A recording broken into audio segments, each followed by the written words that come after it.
You are here, discovering the magic of the present moment. Thich Nhat Hanh. About the book. This moment is the gateway to enlightenment. It is the only moment we have to be joyful, mindful, and awake. The key is to be there for yourself, to learn to be fully present in your life. This is the heart of Buddhist practice.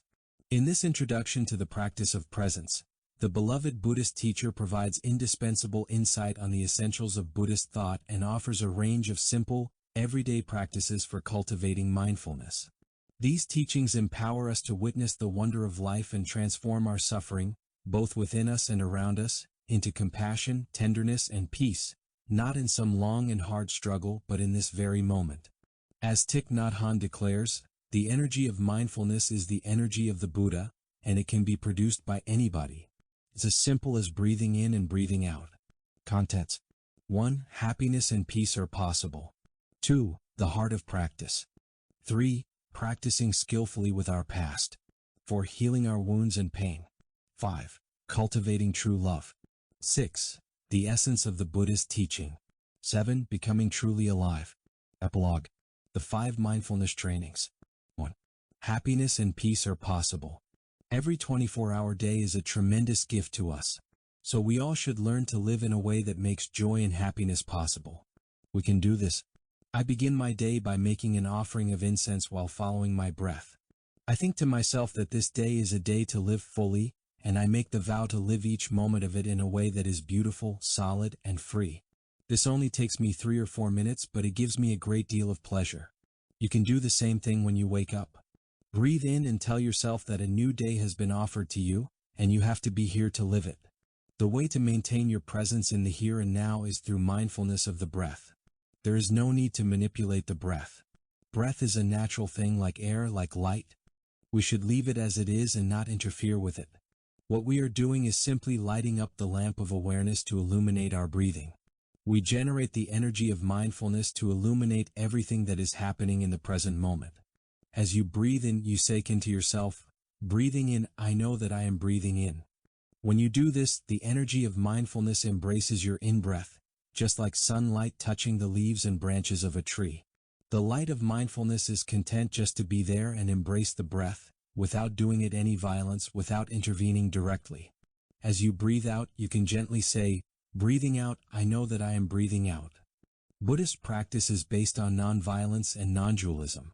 You don't have to struggle with your breath. You don't have to struggle with your body or with your hate or with your anger. Treat your in-breath and out-breath tenderly, non-violently, as you would treat a flower. Later you will be able to do the same thing with your physical body, treating it with gentleness, respect, non-violence, and tenderness.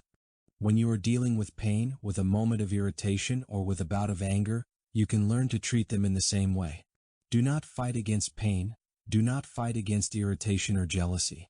Embrace them with great tenderness as though you were embracing a little baby. Your anger is yourself and you should not be violent toward it. The same thing goes for all of your emotions. So we begin with the breath. Be non-violent with your breathing.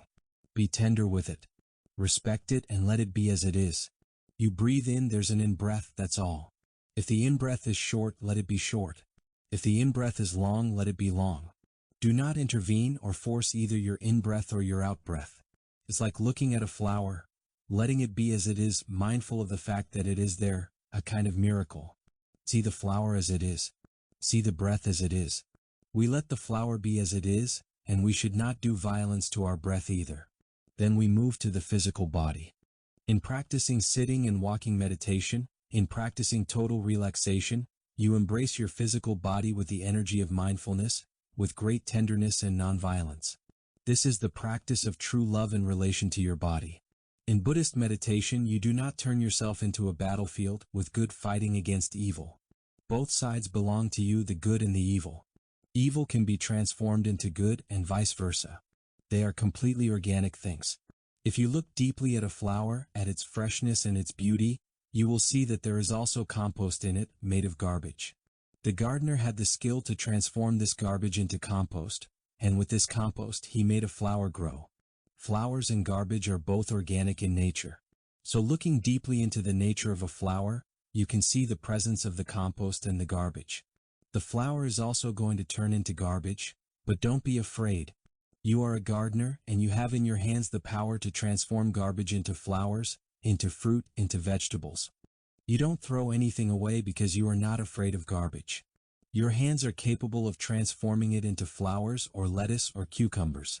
The same thing is true of your happiness and your sorrow. Sorrow, fear, and depression are all a kind of garbage. These bits of garbage are part of real life, and we must look deeply into their nature. You can practice in order to turn these bits of garbage into flowers. It is not only your love that is organic, your hate is too. So you should not throw anything out. All you have to do is learn how to transform your garbage into flowers. In the practice of Buddhism, we see that all mental formations such as compassion, love, fear, sorrow, and despair are organic in nature. We don't need to be afraid of them because transformation is possible. Just by having this deep insight into the organic nature of mental formations, you become a lot more solid, a lot calmer and more peaceful. With just a smile and mindful breathing, you can start to transform them. If you feel irritation or depression or despair, recognize their presence and practice this mantra: Dear One, I am here for you. You should talk to your depression or your anger just as you would to a child.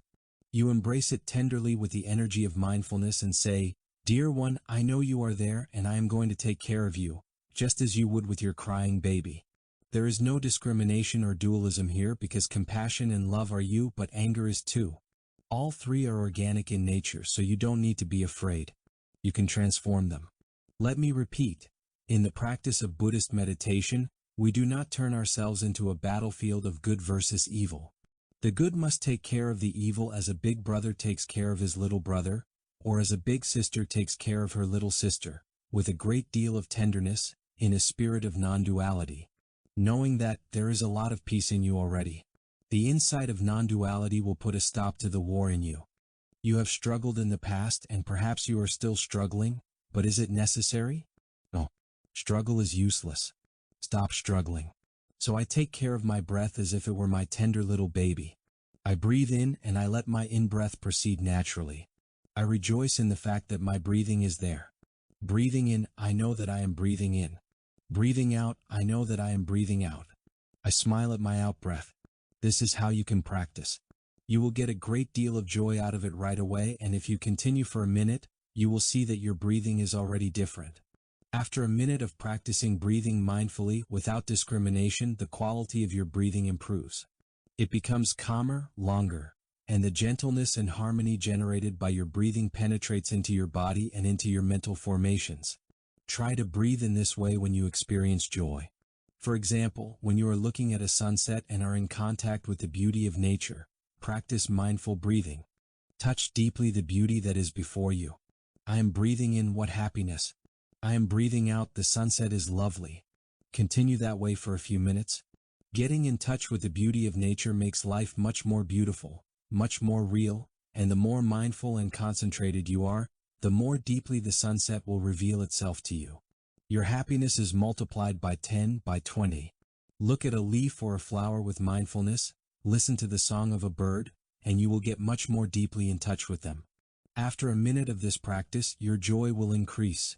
Your breathing will become deeper and more gentle, and this gentleness and depth will influence your body.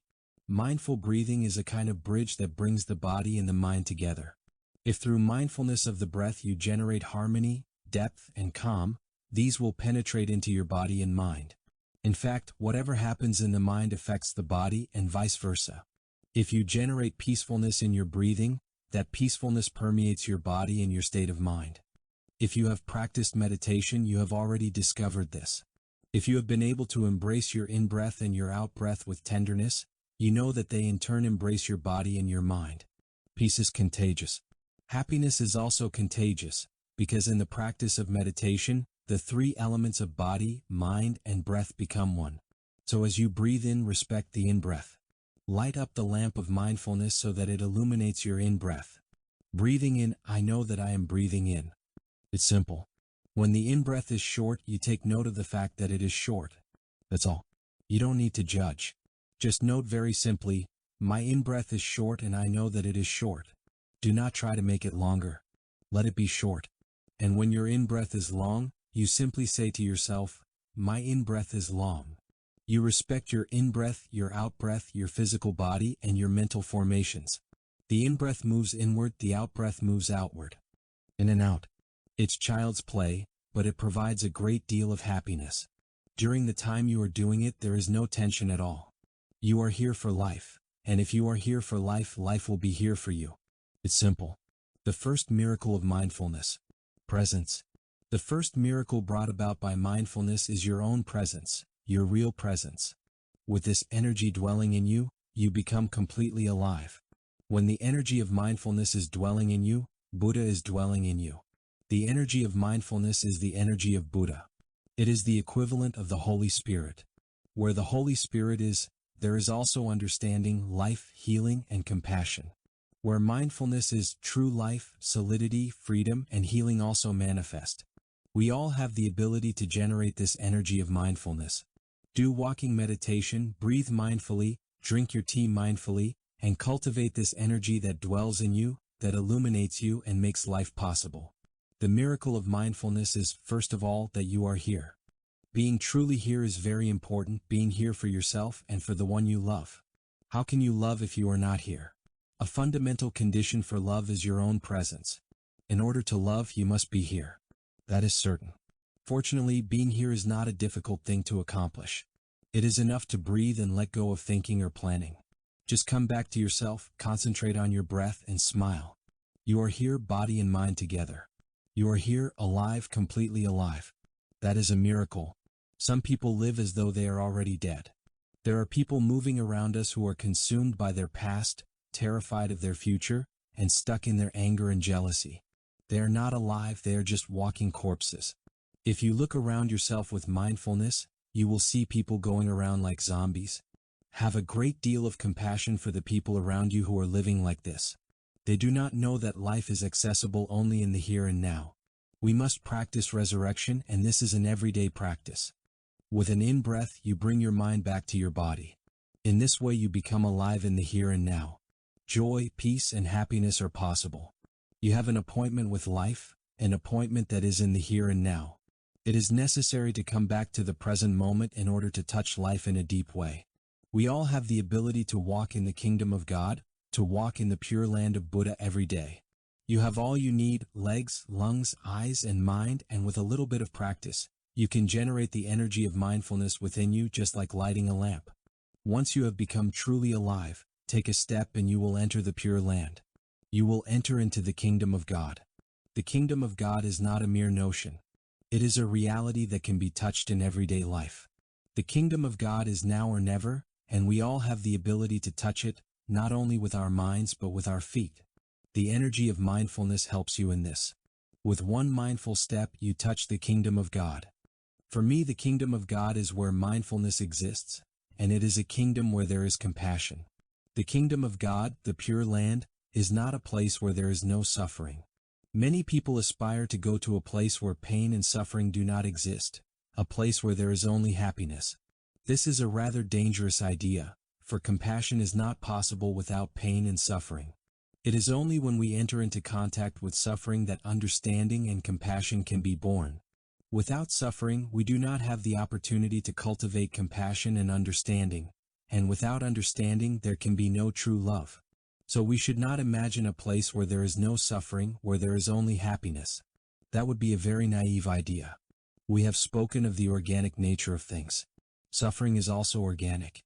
It is from garbage that we produce flowers, and similarly, it is from suffering that we produce understanding and compassion. I would not want to live in a place where there is no suffering, because in such a place I would not be able to cultivate understanding and compassion, which are the basis of my happiness.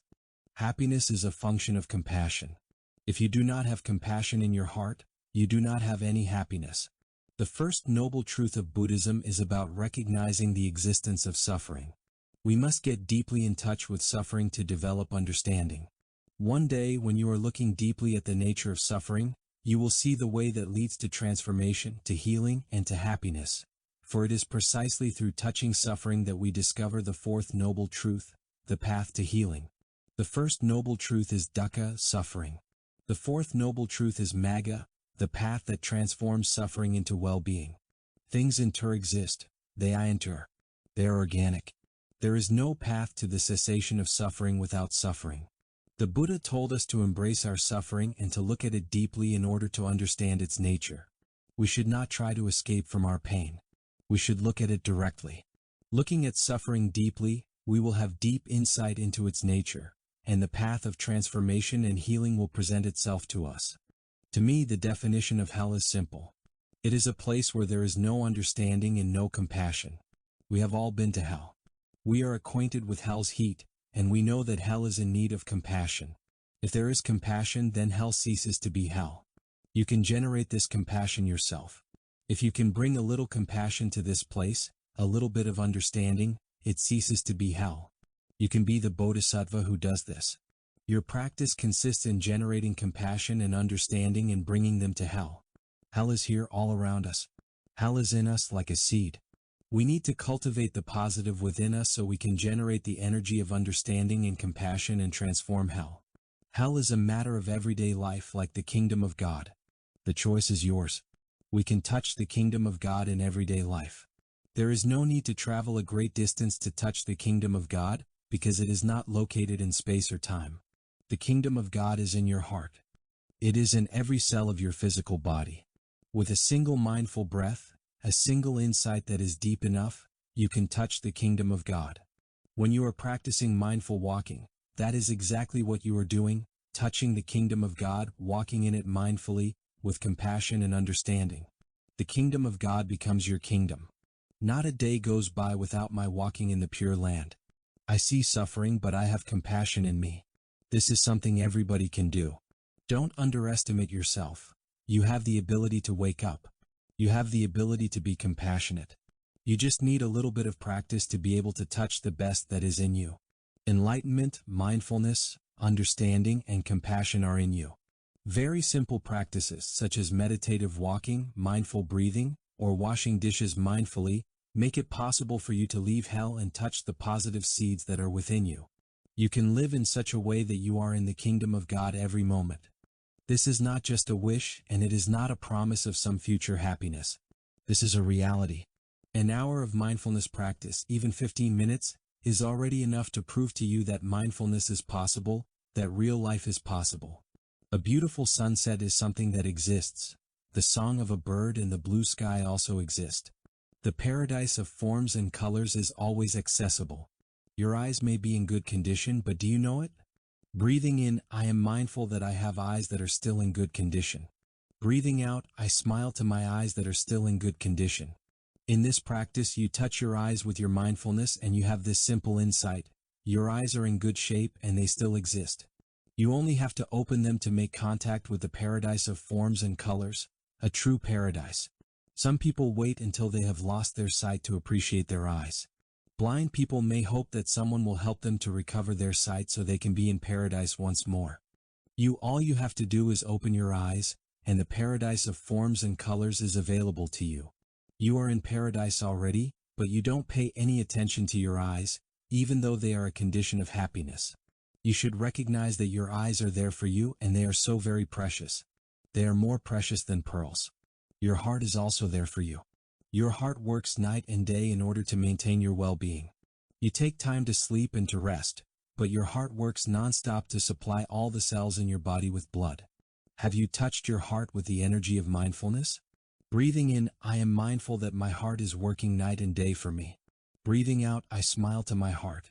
Your heart is like a flower. Is it still refusing to open? Is it still refusing to love? You must ask, my heart, are you ready to open as flowers do? You must ask it that. When you touch and embrace your heart with the energy of mindfulness, you are already practicing love. When you touch your heart with your mindfulness, you see that you have not been very friendly with it. You have eaten and drunk in ways that put great stress on it. You have not done everything you could to keep it in good health, even though it is one of the basic conditions of your well-being. The Buddha taught us to meditate on the body. He suggested that we lie on the ground and begin to breathe. Begin with breathing mindfully while recognizing each part of your body. You can start with your brain. Then you turn your attention to your eyes, your ears, your nose, and your tongue, touching them with mindful awareness and smiling as you touch each one. You can send energy, tenderness, and gratitude to the various parts of your body. My heart, you say, I know that you are there for me and I want to be there for you too. In this way you will stop drinking alcohol and you will stop smoking because they are harmful to your heart. With mindfulness these things will appear to you clearly. What is love? Love is treating your heart with a great deal of tenderness, with understanding, love, and compassion. If you cannot treat your own heart this way, how can you treat your partner with understanding and love? My heart, I am here for you. My eyes, I am here for you. You embrace your body with a great deal of tenderness. You know that your body needs you. You should be there for it and generate the energy of mindfulness to bring it harmony, peace, and relaxation. This is how you practice love meditation toward your body. We all need to learn the techniques of deep relaxation, so we can deal with the stress of life's ups and downs. You should practice this technique of total relaxation every day in your living room with your partner, with your children. It is the way to love your body. It is the way to take care of your nervous system. This is very important. The basis of practice is to be here. I am here for my breathing. I am here for my body. I am here for my troubles, for my depression, and for my suffering. The second miracle of mindfulness. The other. The first miracle of mindfulness is our true presence, being here, present, and totally alive. Then, if you are really here, something else will also be here, the presence of the other. You are here and the other is here. What is the other? It could be your heart, your eyes, your body, or your in-breath. The other is the sunset, the song of the birds. Or it could be your lover, your partner, your son, your daughter, or your friend. The other is the kingdom of God. If you are really here, solid and free, the kingdom of God will also be here for you. The fundamental condition for recognizing the presence of the other is your own true presence. What is loving? It is recognizing the presence of the other with your love. This is not a theory, it is a practice. Whether the object of your love is your heart, your in-breath, your physical body, or your baby, whether it is your son, your daughter, or your partner, your declaration of love is always the same. It is, dear one, I am here for you. Please try this practice. You can practice mindfulness of the breath for a minute or walk mindfully toward the person you love most in the world. Then you are truly here, truly present. You open your mouth and you utter the magic words of the mantra, Dear one, I am really here for you. You embrace the presence of the other with the mindfulness that is within you. If the other person is far away from you, you still can do this practice. The other will still be accessible to you. With this practice, there is no need to use the telephone or the fax machine. When you are truly present, the other is present too. You are both included within the kingdom of God. When the other person realizes that his or her presence has been recognized and confirmed, he or she will blossom like a flower. To be loved is to be recognized as existing. Have you looked at others in this way? If you embrace them with the energy of mindfulness, with your true presence, this energy is completely nourishing. It is like water for a flower. A flower needs water to live, and the person you love needs your presence. Your presence is the most precious gift you can give him or her. Dear one, I am here, really here for you. All of us can practice this mantra. It really works. Even 1 minute of walking meditation or mindful breathing will make it possible for you to be present and offer your true presence to your loved one. If you ignore the person you love, your loved one will not have the impression of being loved by you. He is ignoring me, he is paying no attention to me, he doesn't love me, she will say to herself if you are not paying attention to her. I knew a boy whose father said to him one day, Tomorrow is your birthday. I want to buy you a present. The boy was at a loss. He knew that his father was very rich, that he could buy him anything, but the one thing the boy truly needed was his father's presence. His father spent all his time and energy staying rich, and as a result he had no time to give to his family. He could give them lots of money and lots of presents, but the thing that was most precious of all, he was unable to give his child. That is why the child was sad, and after a moment he said, I don't want any present. It's you that I want. Have you offered your presence to the person you love? Are you so busy that you cannot be there for that person? If you are a father or a mother or a partner, generate your own presence because that is the most precious gift you can offer. You know how to generate your own presence, so now you can make a gift of it to the one you love. This is something very practical. It is easy to do, it costs nothing, and it can be done very quickly. You do not have to practice for years to see the results. 1 minute will do. So you should put what you have learned into practice right away. The third miracle of mindfulness. Working with positive and negative elements. The third miracle of mindfulness involves maintaining your own presence and your mindfulness of the other. You are truly present and the other is truly present. You have to maintain both presences. You achieve this through the practice of mindful breathing or mindful walking. If the presence of the other is refreshing and healing to you, keep hold of this presence and nourish yourself with it.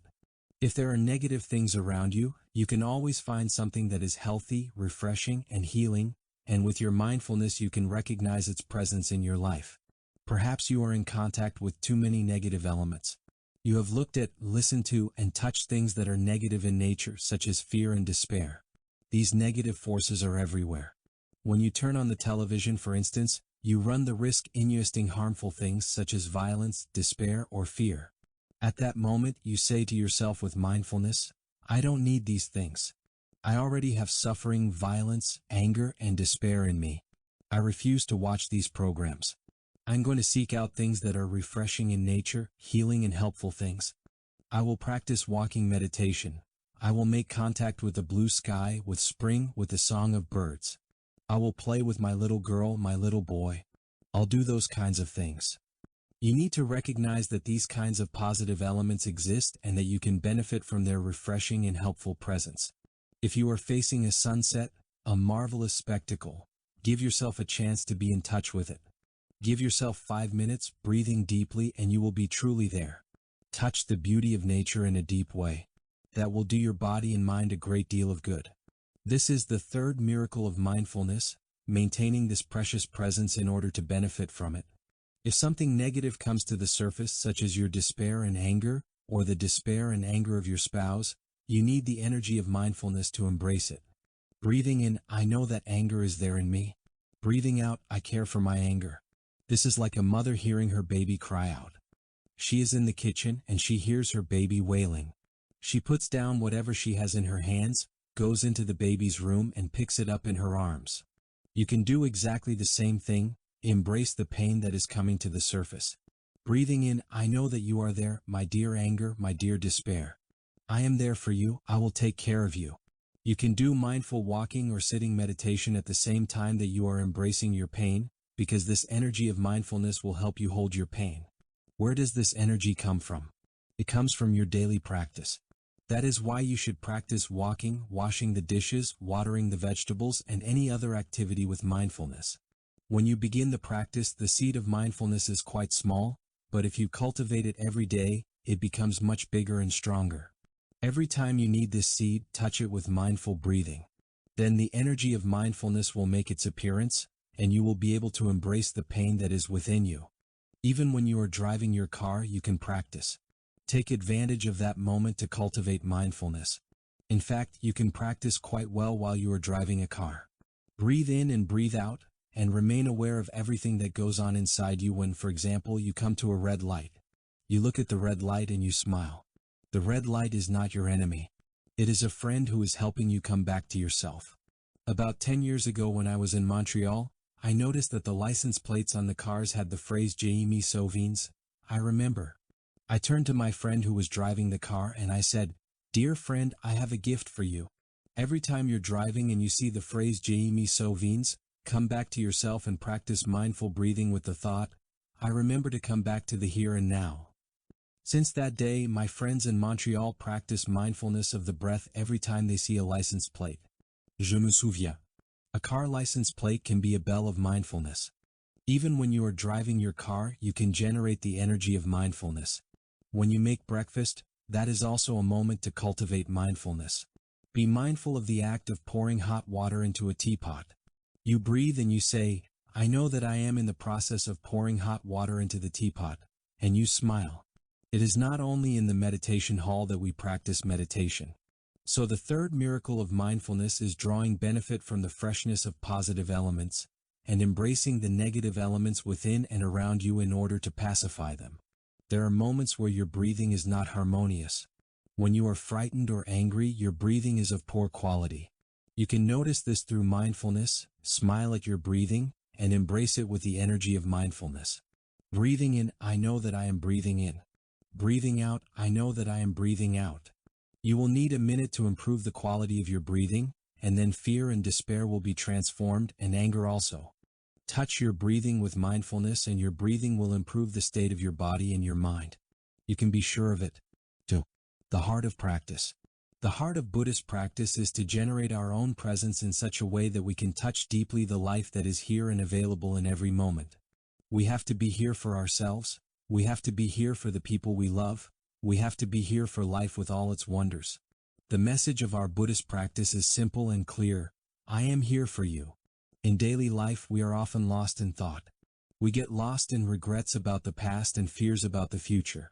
We get lost in our plans, our anger, and our anxiety.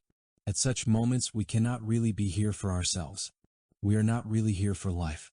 Practice makes it possible for us to be free, to rid ourselves of these obstacles and establish ourselves firmly in the present moment. Practice gives us methods we can use to help us live fully in the present. Practice makes it possible for us to say, I am here for you. The Buddha said, the past no longer exists and the future is not yet here. There is only a single moment in which we can truly be alive, and that is the present moment. Being present in the here and now is our practice. The 5 elements. I am here for you. Sounds very simple. But we should ask ourselves, what does I actually mean? The Buddha taught that I is a combination of the following 5 elements. 1. Our form, physical body. 2. Our feelings. 3. Our perceptions. 4. Our mental formations. 5. Our consciousness. These are called the 5 elements or aggregates, skandhas in Sanskrit, literally heaps. They are the 5 elements that make up the personality, that make up our I. Suppose I peel an orange and divide it into 5 sections. This orange represents our personality. Physical form is the first section of the orange, followed by our feelings, our perceptions, our mental formations, and finally, our consciousness. We need to learn to see our physical form as a river. Our body is not a static thing, it changes all the time. It is very important to see our physical form as something impermanent, as a river that is constantly changing. Every cell in our body is a drop of water in that river. Birth and death are happening continuously, in every moment of our daily lives. We must live every moment with death and life present at the same time. Both death and life are happening at every instant in the river of our physical body. We should train ourselves in this vision of impermanence.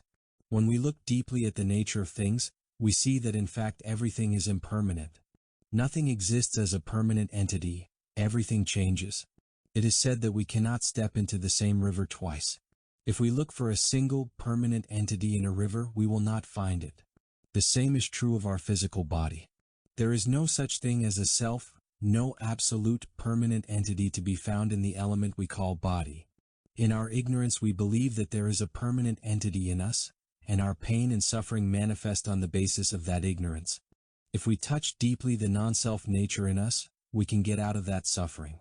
The second element, the second section of the orange, is our feelings. Some feelings have their root in the physical form. For example, if you have a toothache, you have unpleasant feelings and you go to the dentist to get relief from the pain. Other feelings arise from perceptions. Perceptions can be either accurate or inaccurate, and every time we have a false perception, suffering occurs. We should train ourselves to see our feelings also as a river. In that river, each feeling is a drop of water. Feelings are born, take shape, last for a few moments, and then disappear. As with the physical form, birth and death of feelings occur in every moment. In meditation, we look mindfully at this river of feelings.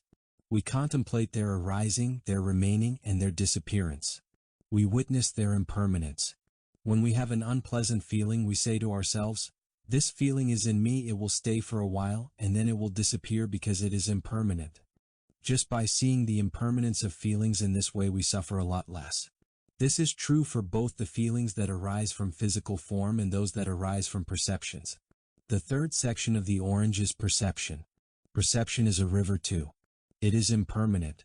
When I perceive something, I have an idea or an image of that thing. When I look at a person, a cloud, or a dog, I have an image of that person, that cloud, or that dog. That is the river of perceptions. The Buddha said that our perceptions are very often false, and since error is there, suffering is there also. We must pay very close attention to this. We have to learn how to look at our perceptions without getting caught by them. We must always ask ourselves the question, is my perception accurate? Just asking that question is a big help. In most cases, our perceptions are inaccurate and we suffer because we are too sure of them. Look at your perceptions and smile to them. Breathe, look deeply into their nature, and you will see that there are many errors in them. For example, that person you are thinking about has no desire to harm you, but you think that he does. It is important not to be a victim of your false perceptions. If you are the victim of your false perceptions, you will suffer a lot. You have to sit down and look at perceptions very calmly. You have to look into the deepest part of their nature in order to detect what is false about them. The fourth section of the orange is the 49 mental formations such as fear, hate, jealousy, love, understanding, compassion, hope, and so on. Formation is a slightly technical word we use to mean things, conditioned phenomena. There are physical formations and mental formations. A flower, for example, is a physical formation. Let us consider a flower. If we really look into its nature, we see sun, clouds, rain, minerals, soil, and the gardener. We see all the conditions that came together to manifest in a thing called flower. The flower is conditioned by what could be called the non-flower elements. The sun is a non-flower element and the clouds as well. The non-flower elements have helped the flower to manifest. When conditions are sufficient, something manifests. That is what we call a formation. The flower is a formation and so are the cloud and the sun. I am a formation and you are a formation. Your anger and your hope are mental formations. In my tradition of Buddhism, we speak in terms of 51 mental formations. When I was a novice, I had to learn them by heart. The elements of feelings and perceptions are considered mental formations, but these two are considered to be so significant that they are treated as their own separate skandhas. That leaves another 49. Our fear, compassion, anger, and mindfulness are among the 49 remaining mental formations. Finally, there is the fifth element, consciousness. Consciousness is like the soil in which the seeds of the mental formations are preserved. Each of the 51 mental formations lies buried in the soil of consciousness in the form of a seed, bija in Sanskrit. When the conditions are sufficient, these seeds manifest as mental formations such as perceptions, feelings, anger, compassion, and so on. The seeds of negativity are always there, but very positive seeds also exist, such as the seeds of compassion, tolerance, and love. These seeds are all there in the soil, but without rain they cannot manifest. Our practice is to recognize and water the positive seeds. If you recognize the seed of compassion in yourself, you should make sure that it is watered several times every day. So the practice consists of looking deeply into the ground of consciousness to identify the seeds that are there. These seeds were transmitted to us by our ancestors, including most recently our parents, and were planted during our youth. They are our genetic and spiritual heritage and we need to be aware of them. Through the practice of deep looking, we can identify the positive seeds that we want to water every day and train ourselves not to water the negative ones. This is called selective watering. The Buddha recommended methods for doing this, and even a few days of this practice can bring about a transformation. In summary, the I is made up of the body and mind, namarupa in Sanskrit. The physical form is body and all the other elements are mind. When we look deeply into these 5 elements, we do not see any absolute, permanent identity. The 5 rivers are impermanent. If you practice in such a way that harmony is established in the realm of the 5 elements, then joy, peace, and happiness will be possible. Through breathing, through bringing your mind back to your body, through the method of deep looking, you will re-establish harmony and peace in the realm of the 5 elements. You will become a happy formation, pleasing to encounter, and you will be able to bring happiness to the living beings around you. Unity of body and mind. I am here means doing what is necessary for the 5 elements of your personality to be fully established in the present moment. I am here is a practice, not a mere assertion. The verb to be here means to generate your own presence, your real presence. You must be here with your body and mind united. In our daily life we lose ourselves all the time. The body is here but the mind is somewhere else, in the past, in the future, carried away by anger, jealousy, fear, and so on. The mind is not really present with the body. We are not really here. To be truly here, we have to bring the body back to the mind and the mind back to the body. We have to bring about what is called the unity of body and mind. This is very important in Buddhist meditation. Often, the body and the mind go in different directions, and so we are not fully here. Therefore, we have to do what is necessary for them to come back together again. Buddhism teaches us methods for doing this, such as mindfulness of the breath. The breath is like a bridge that links our body and mind. If you come back to your breathing, your body and your mind begin to come back together again. To breathe mindfully, you can say silently to yourself, breathing in, I know I am breathing in. Breathing out, I know I am breathing out. It only takes a few seconds of mindful breathing for your body and mind to begin to come back together again. It is very easy. A child can do it. You just concentrate on your in-breath and on your out-breath. You don't think about anything else. The past, the future, your worries, your anger, and your despair are not there anymore. Only one thing is there, your in-breath and your out-breath. You have to deeply experience breathing in and breathing out. In a sitting position, you can really enjoy breathing in and breathing out. Go ahead and enjoy breathing for 20 minutes just being here. You are here and you have nothing to do except enjoy mindful breathing. This practice can really be very pleasant. I'm breathing in great. It's enjoyable, very pleasant. Imagine that you have a stuffy nose or that you have asthma. There is no air in your room and you are suffering. Now your nose is clear. You do not have asthma and you have plenty of air. That's wonderful. You breathe out and you smile. This is a practice we can all do. Even children of 5 or 6 can begin training in mindfulness of the breath. In the summertime, lots of young people come to Plum Village, our monastery and practice center in France, and many of them practice mindfulness of the breath. Descartes said, I think, therefore I am. In light of the Buddhist teaching, you might say, I think, therefore I am. Not here. You are lost in your thinking, so you are really not here. For you to truly be here, thinking has to stop. As you are practicing mindfulness of the breath, the object of your attention is simply the breath.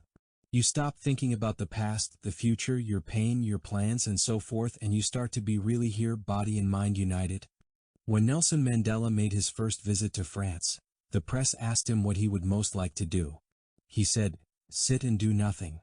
Ever since I got out of prison, I haven't had time to just sit down and do nothing. Sitting on a cushion and doing nothing but breathing is something Nelson Mandela cannot do. You can do it for him. Be there with your breath. Use mindfulness of the breath to unite your body and mind. Establish yourself in the here and now so that you can touch life in a deep way, in this moment. Joy and happiness become real through mindfulness of the breath. The address of life. You can practice, I am here, through mindful breathing and mindful walking. When you walk, you should be here. When you walk, it is not for the future. It is not in order to get somewhere. With each step you take, you arrive in the here and now. You can walk very slowly or you can walk fast, it's up to you, but take your steps mindfully. As you are walking, you can coordinate your steps with your breath. For slow walking meditation, one step is enough. One step I breathe in. One step I breathe out. As you breathe in, you practice arriving. You have arrived. Your destination is the here and now. In daily life, you are in the habit of running because you think happiness is impossible in the present. This is a habit that was handed down to you by your ancestors, by your parents. Happiness does not seem possible to you in the here and now, so you look for it in the distant future. The practice consists of stopping that habit of running. Remember the words of the Buddha, the past no longer exists and the future is not here yet. The only moment in which you can be truly alive is the present moment.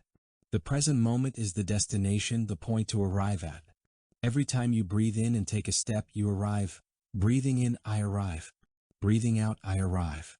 The address of the Buddhas and the Bodhisattvas is here and now. That is the address of happiness, the address of life. The Buddha said, life is accessible only in the present moment. Life with all its wonders is accessible right now. So we train in coming back to the present moment. When you are sitting on your meditation cushion, you are established in the present moment. At that moment, you touch life deeply. During walking meditation, you do the same thing. Each step brings you back to your true home, the home of your spiritual ancestors, the present moment. It is in the present moment that life, peace, joy, happiness, and well-being are possible. We can also practice I am here when we are eating. We have to establish ourselves in the here and now in order to truly eat. All through the meal, we should really be here with the people at the table. As we chew our food, we should really be here with what we are eating. We can get deeply in touch with the food, which is a gift from the earth and sky.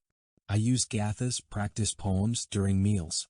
When I chew, I say, I have arrived, I am home, then happiness becomes a possibility. It is a great joy to be able to be here and have a meal with family or friends. We have nothing to do except to eat in such a way that peace and life become possible. Do not think about anything, do not do anything. Be truly here for the meal and for the others who are present. There are two things that should be the objects of your attention when you are eating a meal. They are the food and the people around you. Touch these two deeply and live completely in the present moment so that you can experience peace, joy, and happiness. You can be extremely happy eating this way. You have to eat like a free person. Don't allow worries, thoughts, and plans to drag you away from the here and now. Having a meal is a very deep practice. You can eat in such a way that you touch the ultimate dimension of life. Everything you are seeking, you should seek in the present moment. To put it in Christian terms, the kingdom of God is in the present moment. We don't need to die in order to enter into the kingdom of God. In fact, we have to be very much alive. With a mindful breath, with a step taken mindfully, we can enter the kingdom of God. The kingdom of God is now or never. Stopping and deep looking. Here is a practice poem you can learn by heart. It can also be sung. I have arrived, I am home, in the here and in the now. I am solid, I am free, in the ultimate I dwell. You can use this poem during sitting meditation or during walking meditation. As you breathe in or take a step, you say, I have arrived. Here and now. I'm not running anymore. I have been running all my life, but now I am deciding to stop because I have learned that life is here. When you stop, happiness starts to be possible. Stop. The street sign reminds you. Stop running because life is here in the present moment. We have to train in that. As you breathe out, you say, I am home. I am already home, I don't have to run. I am at home in my true home. The address of my true home is clear. Life here and now. Peace is something that becomes possible the moment you stop. Stopping is an essential aspect of Buddhist meditation. If you look into Buddhist meditation, you will find that it has two aspects. First, stopping, and then deep looking. When you achieve stopping, you become solid and concentrated. That allows you to practice looking deeply into what's here, and looking deeply into the nature of things brings insight. This understanding will liberate you from your suffering. Stopping, shamatha in Sanskrit, and deep looking, vipassana, are the elements of Buddhist meditation. Deep looking is possible once stopping has taken place. On the cushion we must stop. During walking meditation we must stop. Even when we are in the kitchen washing the dishes, we must wash the dishes in such a way that stopping is possible. Every moment of dishwashing should give you joy, peace, and happiness. If it doesn't, you are not washing dishes as a practitioner. The kitchen is a place of practice.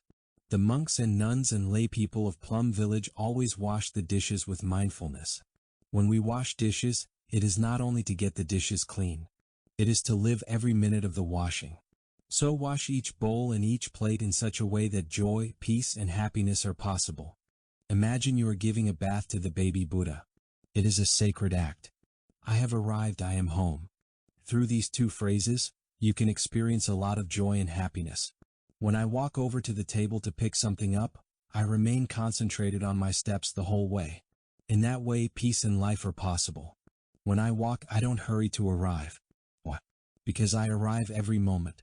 I have already arrived. We should train in that. I have arrived, I am home, in the here and in the now.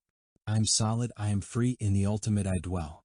The fourth line of this little poem means the same thing as the first and second lines.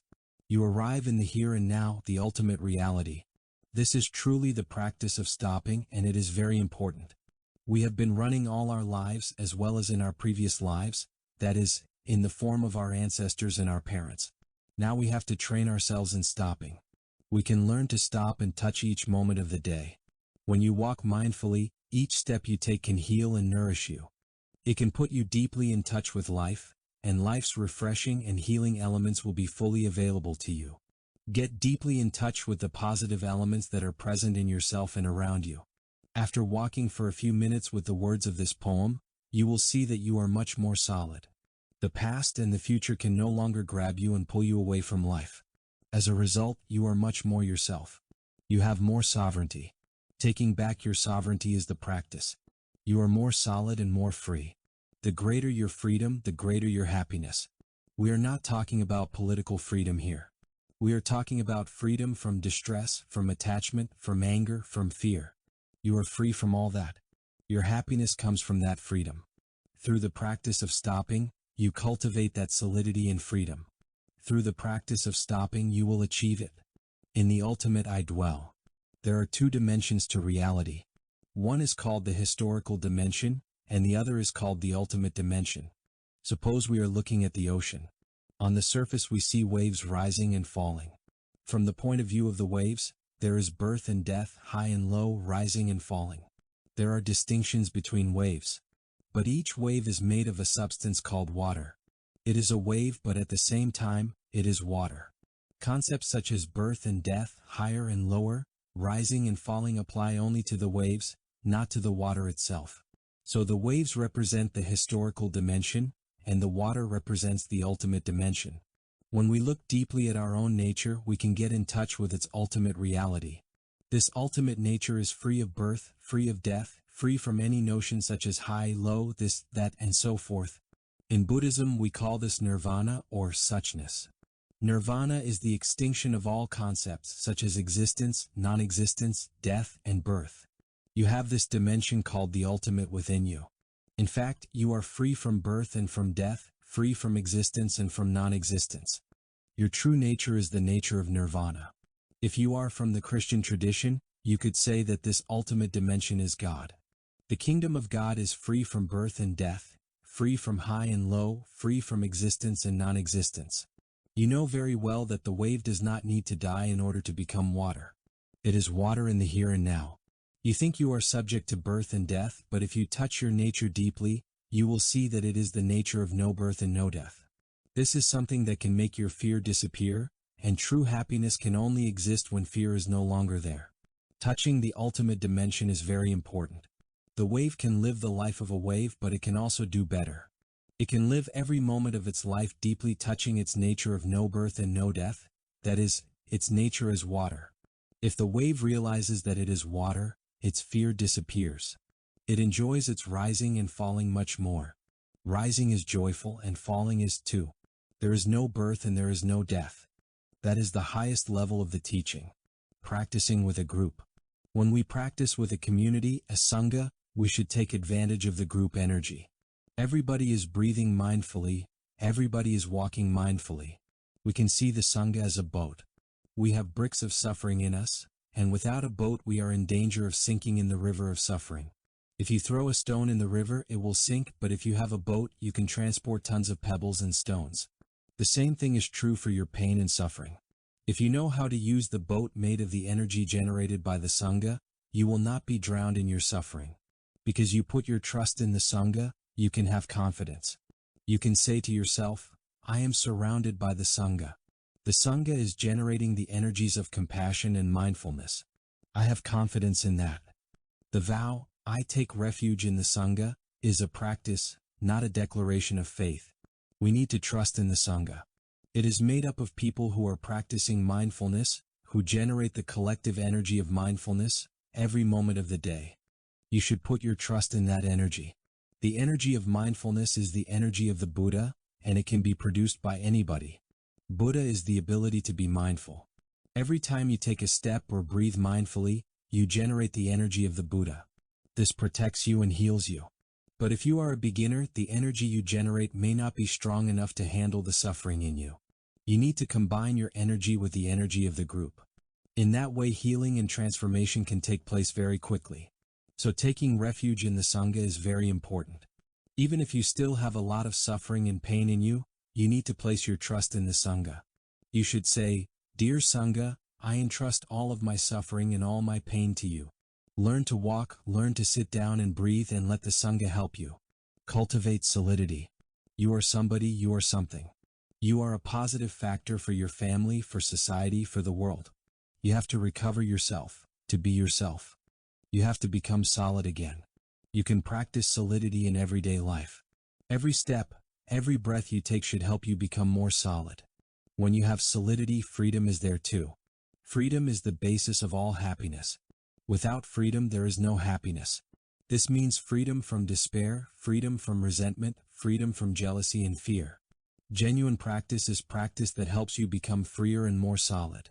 Every step you take, every breath you take, every minute of sitting meditation, and every bowl you wash should give you more solidity and freedom. If your practice does not bring you that, it is not genuine. It is not working. You should consult a brother or sister in the Sangha to change your way of practicing. The Sangha is always there to provide you with support. I am here means that my body and mind come together in mindful breathing, in walking meditation. Our motto is body and mind together. When you achieve that, your presence is genuine and you are truly alive. This genuine presence is the most beautiful gift you can offer the Sangha, and your brothers and sisters are doing their best to offer you their genuine presence as well. So take advantage of their real presence and respond to them in kind. Offer them your presence and do not lose yourself anymore in the past, in the future, in worries or despair. Come back to yourself. Breathe properly, walk properly, touch the earth as a miracle, touch life as a miracle. Realize the unity of body and mind. In this way you will offer something very precious, your genuine presence in the here and now. 3. Practicing skillfully with our past. Our appointment with life takes place in the present moment. Does that mean we are against the past and the future? If we look deeply at the present moment, we see the past and the future in it. The insight of interbeing also applies to time. We see that the present is made up of non-present elements, that is, of the past and the future. The past is always there, accessible. We can enter into deep contact with the past through the present. That is true for the future too. Normally we say that the future is not here yet, but we can touch it right now by getting deeply in touch with the present moment. Because it is of an interbeing nature, the present cannot exist by itself. It interexists with the past and the future. It's like a flower that cannot exist by itself. It has to interexist with the sun and the earth. This is true for time too. The present is made up of material called the past and the future, and the past and future are here in what we call the present. The Buddha said that we should not be afraid of the past, but he did warn us not to lose ourselves in it either. We should not feed our regret or pain over the past, and we should not get carried away by the past. We do need to study and understand the past, however, because by looking deeply into the past we learn a lot of things that can benefit the present and the future. The past is an object of our study, of our meditation, but the way to study it or meditate on it is by remaining anchored in the present moment. We may say that the past is already dead, but ultimately the truth is deeper than that. The past is still here in the form of the present. We may think that there isn't anything we can do about the past anymore, but there is. Perhaps we have done negative things in the past that we regret. It's a mistake to think that it is no longer possible to change the situation, that it is impossible to correct the past. We can correct the past. The past is here, and if we get deeply in touch with the present, we can touch the past as well and transform it. Transforming the past is possible, thanks to meditation practice. Suppose you said something not very nice to your mother while she was alive. You regret this, but she is no longer here for you to say to her, "Mom, I'm sorry. I feel terrible that I said such a thing." What can you do? You should get deeply in touch with the present and see that your mother is still alive in you. A mother lives on in her children. It is a scientific fact. We are a continuation of our mother, as a rose is a continuation of the rosebush. You are the continuation of your father and your mother. If your mother is no longer alive, you can touch her in yourself, because she exists in every cell of your body and consciousness. We are the recipients of a genetic inheritance that comes from our mother, our father, and all of our ancestors. If you have a grandfather who lived to be 90, this grandfather is still alive in you. If you are weak, if there are cells in you that are not functioning properly, you should call on that grandfather in yourself and say, "Grandfather, come help me." Your grandfather will manifest immediately, and you will know that your grandfather is not just a notion, he is a reality within you. Every one of your cells has your grandfather in it. This is a miracle that we can touch by practicing meditation. So if in the past you said something to your mother that was not kind, today you can practice mindful breathing, call on your mother and say to her, "I said these unkind words to you and I promise not to do it again." At that moment you will see your mother smiling because your mother is still there, in you, alive. Our ancestors are still alive in us and we can call upon them anytime we like. Your spiritual ancestors are also within you. Some of these ancestors are still quite young. Your brothers and your sisters in the Dharma, and the person who guided your first steps in practice, are your very young ancestors. Your teacher is your ancestor and your teacher's teacher. The Buddha, Christ, the matriarchs and patriarchs are your spiritual ancestors, and they too exist in every cell of your body and your consciousness. So we don't need to travel through time or space to get in touch with our spiritual and genetic ancestors. If we dwell in the present moment, we can touch them in the here and now through mindful breathing and deep looking. It's amazing how we can do so many wonderful things while sitting on our meditation cushions. When you see your mother smiling in every cell of your body, you will find that your regrets and complexes have been transformed. If you behaved badly in the past, if you have been destructive, you can do something about it. By touching the present deeply, you can transform the past. The wounds and injuries of the past are still there, they are within your reach. All you have to do is come back to the present moment, and you will recognize the wounds and injuries that you have caused in the past and those that other people have caused you. You should be here for these wounds and injuries. You can say to them, I am here for you, with your mindful breathing, your deep looking, and your determination not to do the same thing again. Then transformation is possible. Beginning anew. Beginning anew is a very serious practice in our Sangha. We are always practicing this. Beginning anew means being determined not to repeat the negative things we have done in the past. A new era begins when we commit ourselves to living in mindfulness. When we vow to ourselves, I am determined not to behave as I did in the past, transformation occurs immediately. To make a fresh start like this, we need to study the 5 mindfulness trainings, a set of real and concrete methods for living our daily life in mindfulness. These trainings are listed in the section titled, The 5 Mindfulness Trainings. For instance, in the past we have eaten and drunk toxins unmindfully, bringing poisons into our bodies and our consciousness. Now we want to eat and drink with mindfulness. Practicing according to the 5th mindfulness training is a highly effective method for cutting out food and drink that have bad effects on us and have caused us a lot of suffering. Enlightenment, awakening, is possible for all of us. The Buddha was an enlightened person, and we all have this seed of enlightenment in us. When we get in touch with the Dharma, when we meet a Dharma brother or sister, enlightenment is happening already. Enlightenment is possible, maybe even today. When we are enlightened, we know where to go and when to go there.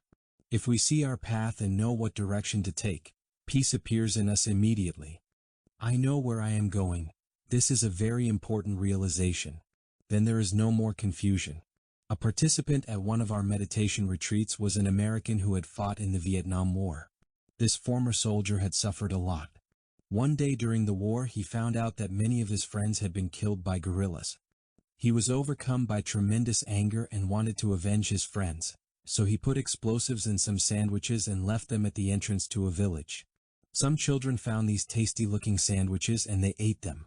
These children writhed and screamed in pain, and finally died right before their parents' eyes. The young man went back to America, but that day continued to haunt him. He was unable to find peace, and he could not even stand being in a room with children. This went on for years. When I met this man during the retreat, I told him that transformation was possible. You killed 5 children, that's a reality, I said to him. Each of these children is crying right now in every cell of your body. I know that. That's why you have had no peace. So you must continue to look more deeply. Children are dying right now as we speak because of war. They are dying for lack of food and medicine at this very moment, and you can do something to help those children. Why do you remain immobilized, dwelling on your guilt and pain? You are intelligent. You know that every day 40,000 children die of malnutrition. You can do something. You can save a child, 2 children, 5 children, every day. You must find the will to live a new way. You have to make a fresh start. He made the decision to devote his life to helping children, and the moment he decided to live a new way, the wound in him began to heal. Beginning anew is a wonderful practice. We can all practice beginning anew. We can always start over. With the help of deep looking, we can illuminate the present and gain a better understanding of the past. The past is within our reach and we can transform it through meditation. It is also possible for us to touch the future in the present moment. The future is being made out of the present, so the best way to take care of the future is to take care of the present moment. This is logical and clear. Spending a lot of time speculating and worrying about the future is totally useless. We can only take care of our future by taking care of the present moment, because the future is made out of only one substance, the present. Only if you are anchored in the present can you prepare well for the future. Although we should not lose ourselves in fear of the future, we can make plans for the future if we enter into the present moment to do it. This is what the Buddha recommends. Building a sangha, reorganizing our family, reorganizing society, these are things we need to do. If we establish ourselves in the present moment, we understand that the past and the future are here, accessible in the present moment, and we can do these things. This is because time has the nature of interbeing. Ruling the kingdom of the five elements. Of course we have difficulties in our relationships, with our families, with society. But we also have difficulties in our relations with ourselves. Our tendency is to believe that while things are not going well outside of us, everything is just fine within ourselves. That's an idea we need to re-examine. We have conflicts and suffering inside. Sometimes we have the impression that we are unable to get in touch with ourselves. We feel alienated and we always want to escape from ourselves. We hate ourselves and we have no confidence, so we just pretend that everything is fine with us.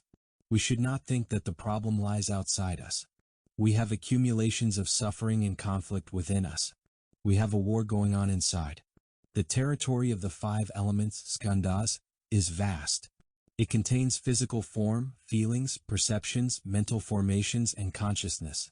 Every one of us is a king or a queen reigning over this territory, but not necessarily a responsible king or queen. In this territory there are a lot of conflicts, suffering, and darkness that we are always trying to run away from. According to the teaching of the Buddha, we have to go back to the territory of the five elements to set things right. We have to repair the mistakes of the past and create harmony among the five elements. This is the practice the Buddha recommends. The gateway to this practice is through the breath. We can always go in through that door. In the beginning, we enter somewhat timidly because we are constantly trying to run away from ourselves. We fear that if we come back to ourselves, all the suffering we have accumulated inside us, all the despair and conflict, will be right there waiting for us. Our universal tendency is to try to stay away from all this suffering, so we are always trying to escape from ourselves. Society offers us all kinds of ways to do this. Television, radio, novels, magazines, cars, telephones, and so on. We abandon our territory just like that, leaving it in a state of disorder and pain. We want to run away from it. Our culture and our civilization are characterized by this tendency toward escape. But the Buddha advised us to do just the opposite. We have to come back to our territory so we can bring order and harmony to it. We must be responsible kings and queens. You are responsible for your territory, your kingdom. Do not look for the kingdom of God outside of it. We are afraid to face our inner pain, so we run away, but the Buddha says with great compassion, "Do not be afraid, my friend. Armed with the energy of mindfulness, you can cradle your pain like a baby. You can say, 'My pain, my distress, I am here. I am back and I am going to take care of you.' We can come back to ourselves via mindfulness of the breath. That is the main door. The Buddha left us a precise instruction on this practice called the Anapanasati Sutta. I have written a commentary on this sutra entitled Breathe, You Are Alive. It is accompanied by another sutra, the Satipatthana Sutta, on which I have commented in the book Transformation and Healing, Sutra on the Four Establishments of Mindfulness. This sutra describes the four basic practices of mindfulness: the contemplation of the body in the body, the contemplation of feelings in the feelings, the contemplation of the mind in the mind, and the contemplation of the objects of the mind in the objects of the mind. These are very deep and practical teachings that help you come back to yourself. You should recognize your pain and cradle it like a baby. You should embrace your suffering in order to soothe it, calm it, and transform it. You can do that with the support of your brothers and sisters in the Sangha, which is a powerful instrument. Even the Buddha needed a Sangha. The Sangha holds and contains the Buddha and the Dharma. It is necessary to take refuge in the Sangha in order to deeply touch the Buddha and Dharma. Your physical body and feelings can be transformed by the practice community. In walking meditation, you can harmonize the activities of your body, feelings, and perceptions. You take a step and you smile. Walking like this brings you a sense of freshness and pleasure. In walking meditation, you cultivate the unity of body and mind, just as you do in sitting meditation. Listening to a Dharma talk is also a practice. When you are hearing a teaching, you should sit in such a way that peace, relaxation, and ease are possible. Don't struggle. Just open yourself to allow the Dharma to penetrate you, the way rain penetrates soil. You should not use intellect to receive the Dharma. Instead, open your physical body to the Dharma so that it can penetrate every cell of your body. Intellect is not everything. The intellect can be like a sheet of plastic covering the earth, preventing the rain of Dharma from penetrating the ground of your being. The ground of your being contains lots of seeds, and it needs the rain to penetrate deeply into it. So do not use only the intellect. Do not compare and discriminate. Just open up to the Dharma rain and let it penetrate you. Let the Dharma enter into you freely, and the positive seeds in you will be touched and have a chance to sprout. Give your intellect a vacation, and let your body and the depths of your consciousness receive the Dharma. The practices of walking meditation and mindful breathing help us to generate the energy of mindfulness. This energy allows us to come back to ourselves, to recognize and care for our pain and despair. The Sangha can help us cultivate mindfulness. If you need a Dharma brother or sister to help, call on them. My brother, my sister, I have a little energy of mindfulness but not enough to care for my pain. I need you to help me. Your Dharma brother or your sister will help you. They can sit down and breathe deeply with you to provide you with support. When you are with the Sangha, take advantage of its energy. Putting your trust in the Sangha is a positive thing, and when you have recovered a little bit of freshness and harmony, you will be able to do something to improve the quality of your relations with other people too.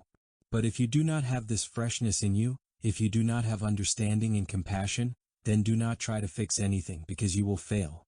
In the past, you may have failed to improve a relationship that was causing you trouble. That's because you did not start from the right place. The right place to start is in your body, your feelings, and your perceptions. You must begin at the beginning and give yourself some time to care for yourself, to cradle and care for your pain.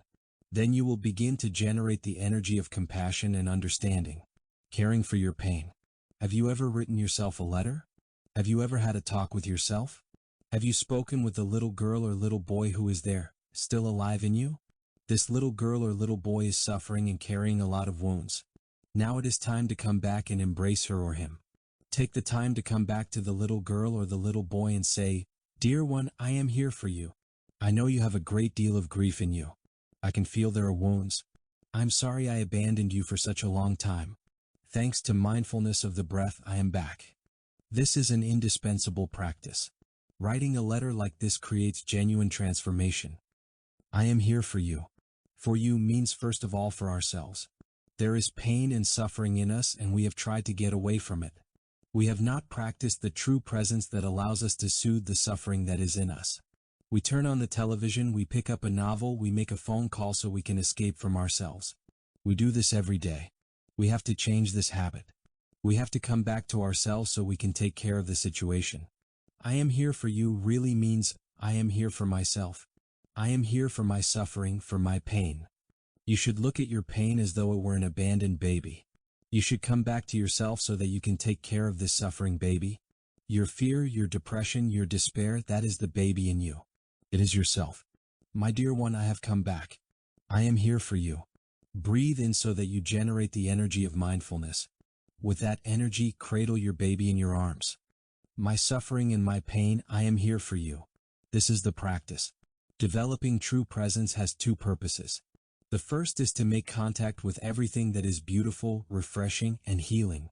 We need that. We need the nourishment of a gorgeous sunset, a child's smile, the song of a bird, the company of a friend. All of these things are precious and we should be there to touch them. This is the first thing that mindfulness lets us do. The second thing that mindfulness does is allow us to come back to ourselves and embrace our pain.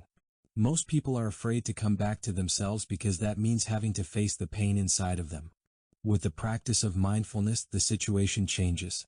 We come back to our pain, but now we are well equipped with the energy of mindfulness that has been generated by mindful breathing and by meditation. We use that source of energy to recognize and embrace our pain. This is very important.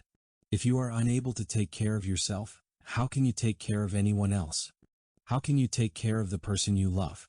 When you are here for yourself, when you have reestablished some basic order and peace within yourself, then you can take care of the person you love. It could be your son, your daughter, your partner, or your friend. But if you are not able to be here for yourself, it will not be possible for you to be here for them. That's why you must come back to yourself. There is a third thing that mindfulness does, which concerns our environment and society.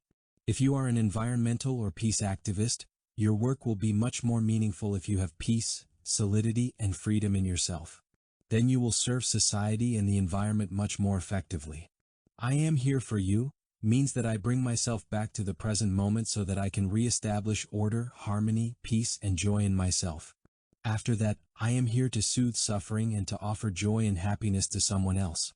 Beyond that, I am here for the environment, for society, for all those who are suffering. The practice of shining light. The Dharma is here to support and enlighten you.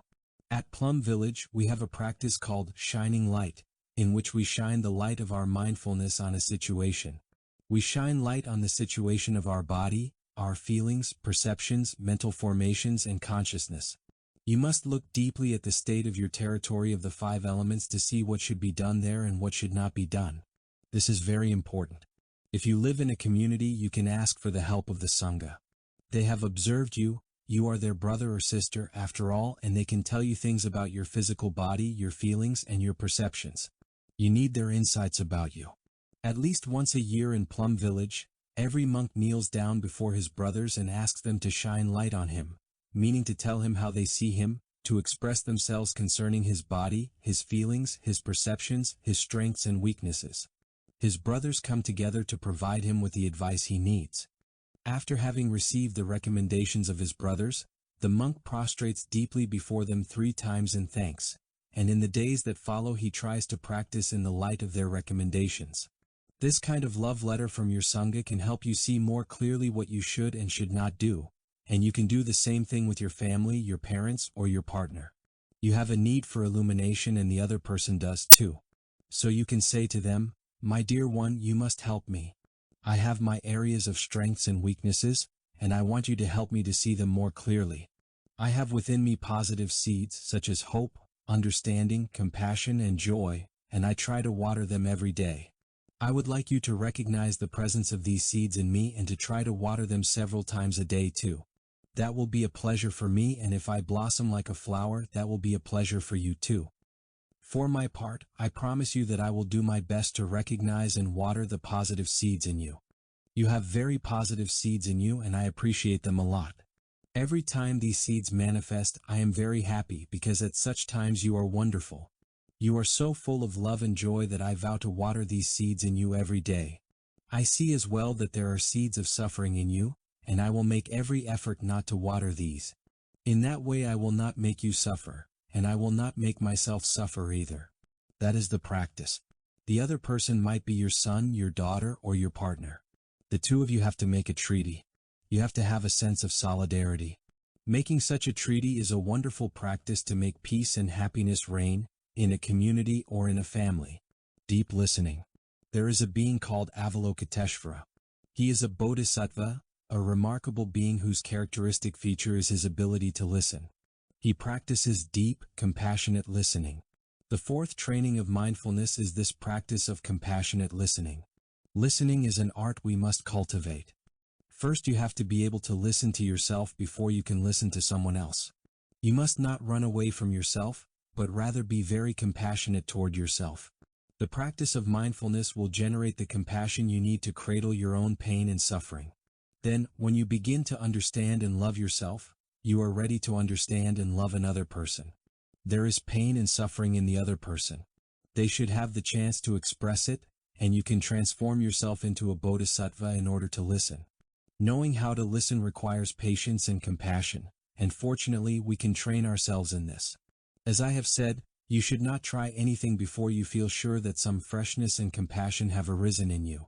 Even a few days of practice will begin to establish compassion and understanding in your heart. The practice of deep listening consists of keeping compassion alive in your heart the whole time that you are listening. You do not listen in order to judge, criticize, or evaluate. You listen for one reason alone, to offer the other person a chance to express him or herself. That person is going to say things that irritate you. He or she might express disapproval of you, heap blame on you, say things that are false. You have to be ready to listen to anything. You have to say to yourself, I'm listening to this person not to criticize or judge him.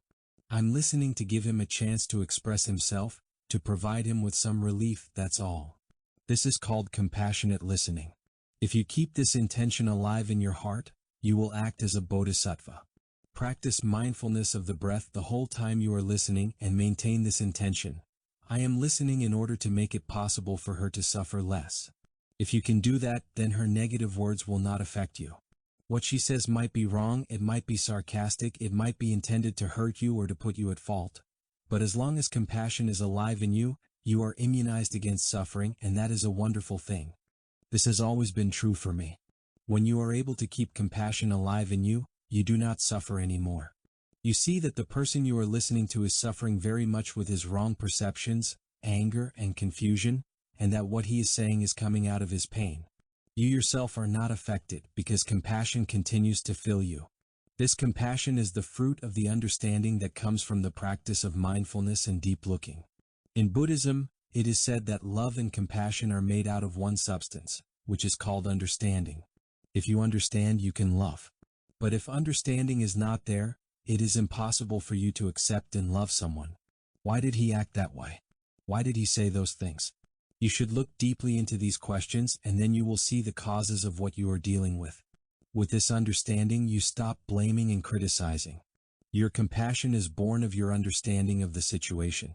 For instance, a girl who was sexually abused by her father has suffered a great deal. If she is very reactive later on, if she says things that are not completely normal, it is because she was abused during her childhood. If you can understand that, you will stop taking a critical view of her. She has suffered so much. You will say, I should help her, I should not be critical of her, and compassion will fill you because understanding is there. Deep looking directed toward the other person is what will bring you understanding. Poor thing, he suffered so much as a child. He was mistreated by society, even by his own parents. He needs help.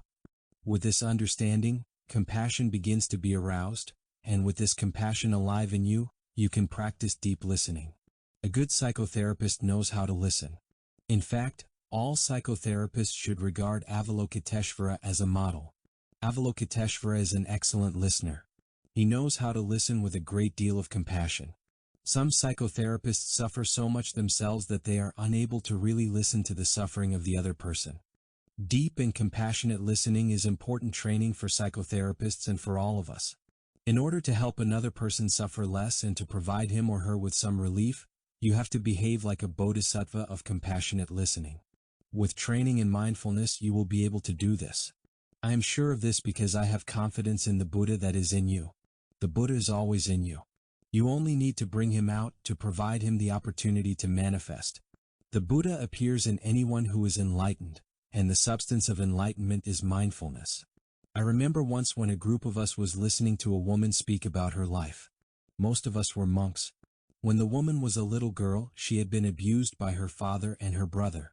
Then she had been sold into the sex industry. You cannot imagine the depth of her pain.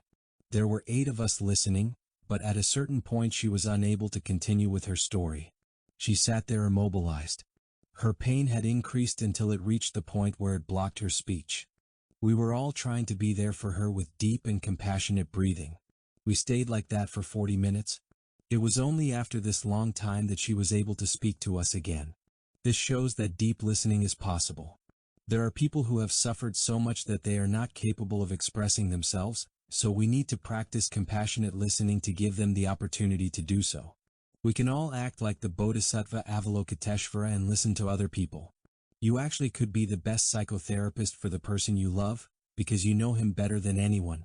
To do that, you have to take a fresh look at your view of him and look deeply at the situation. There is a lot that needs to be done in society, work against war, social injustice, and so on. But first we have to come back to our own territory and make sure that peace and harmony are reigning there. Until we do that, we cannot do anything for society. Let us begin immediately.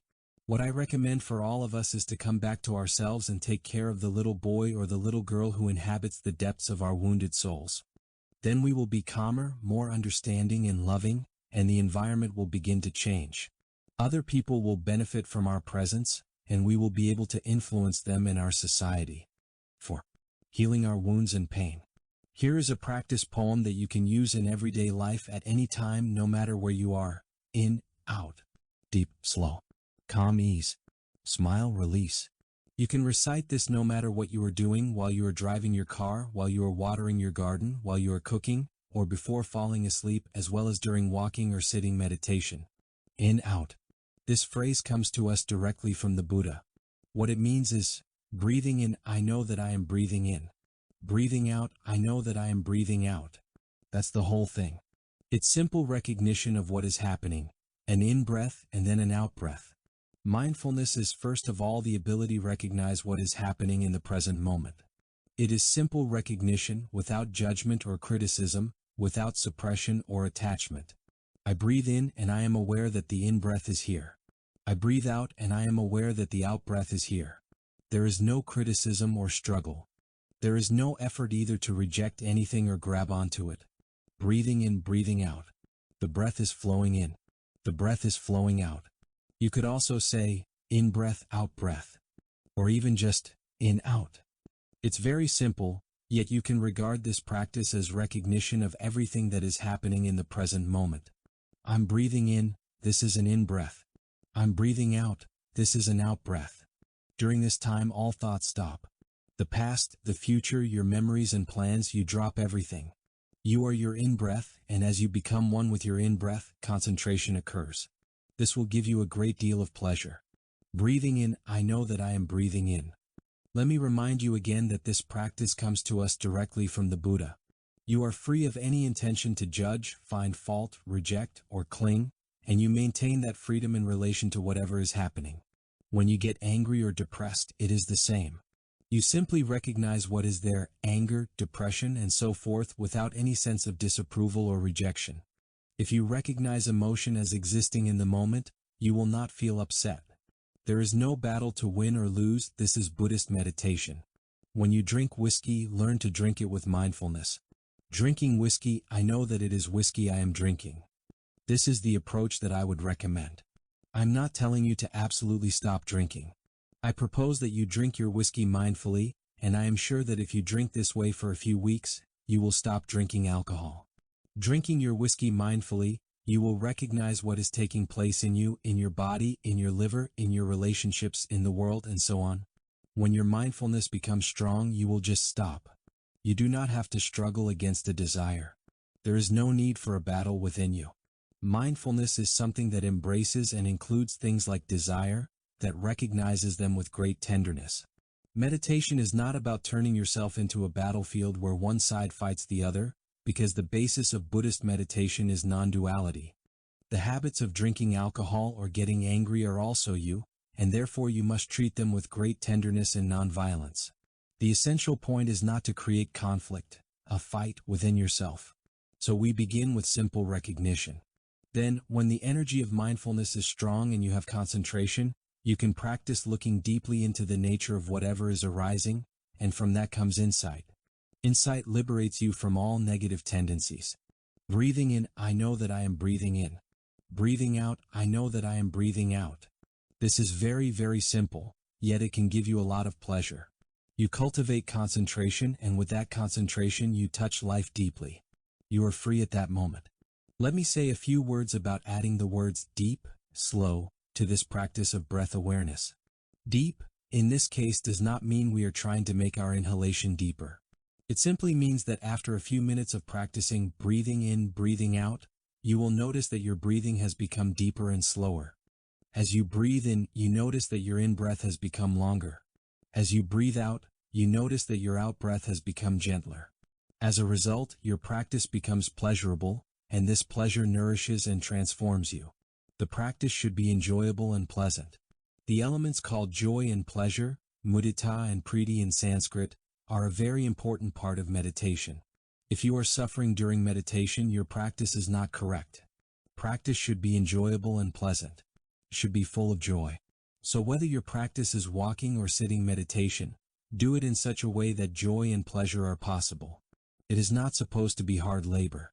And in your everyday life, just as you do not do violence to your breathing, do not do violence to your body, nor to your anger or depression. We need to treat them with a great deal of tenderness, because the essential thing in Buddhist meditation is not to create tension, conflict, or rift within yourself. The positive elements within you are you, and the negative elements within you are you also. It is necessary for the positive elements to acknowledge and cradle the negative elements, and if you do that, a transformation will take place. There is no need for the two to do battle. Weathering emotional storms. Calm ease. If you find there is not enough peace in your emotions, your perceptions, or your feelings, you should practice calming them. Breathing in, I calm my feelings. Breathing out, I smile at my feelings. When you are feeling yanked by strong emotions, you can practice like this. Assume a seated posture in which you can be solid, or you can lie down. As you breathe, bring your attention to your navel and to the movement of your abdomen. Your abdomen rises and falls, follow that movement. Do not think about anything. The object of your attention is solely the movement of your abdomen. I breathe in, I breathe out. I breathe in, I breathe out. A strong emotion is like a storm. If you look at a tree in a storm, the top of the tree seems fragile, like it might break at any moment. You are afraid the storm might uproot the tree.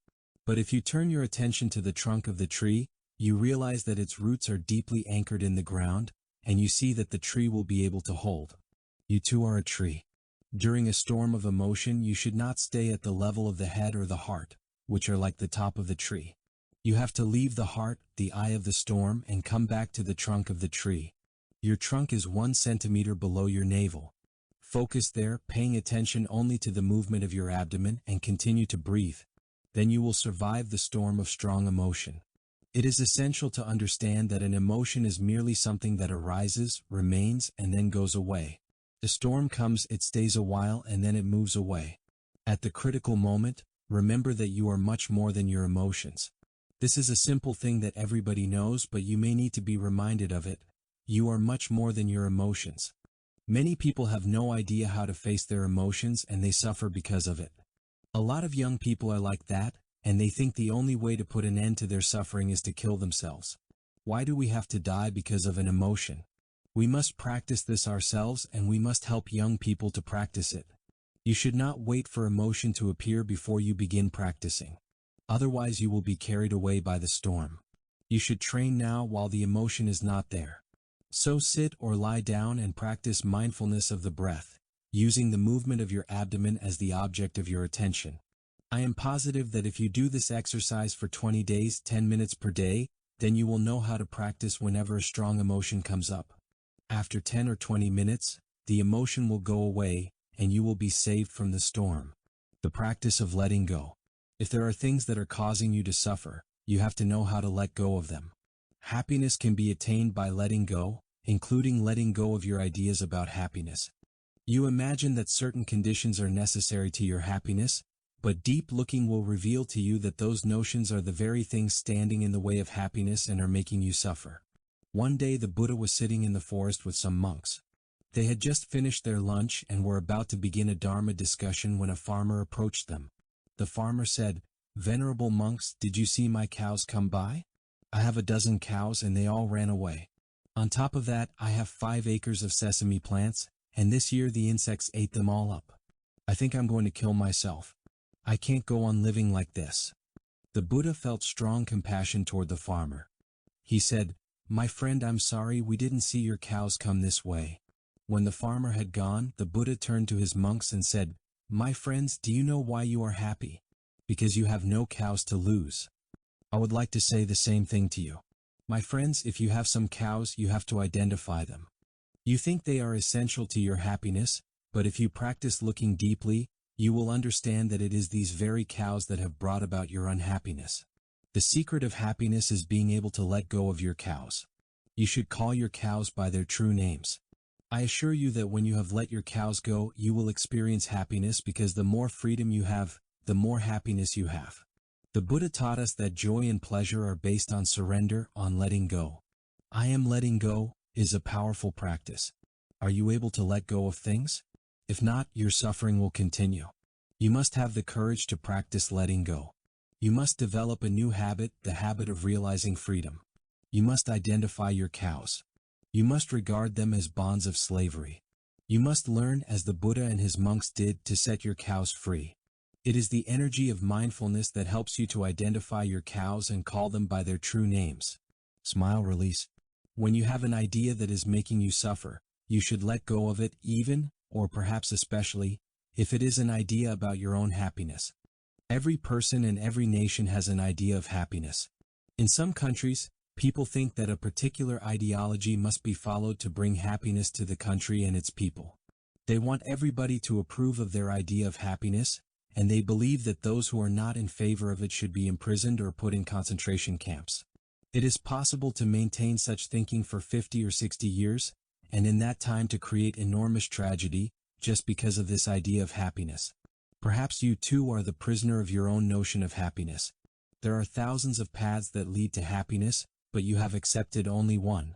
You have not considered other paths because you think that yours is the only one that leads to happiness. You have followed this path with all your might, and so the other paths, the thousands of others, have remained closed to you. We should be free to experience the happiness that just comes to us without our having to seek it. If you are a free person, happiness can come over you just like that. Look at the moon. It travels in the sky completely free, and this freedom produces beauty and happiness.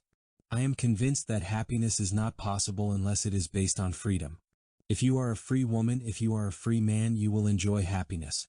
But if you are a slave, even if only the slave of an idea, happiness will be very difficult for you to achieve.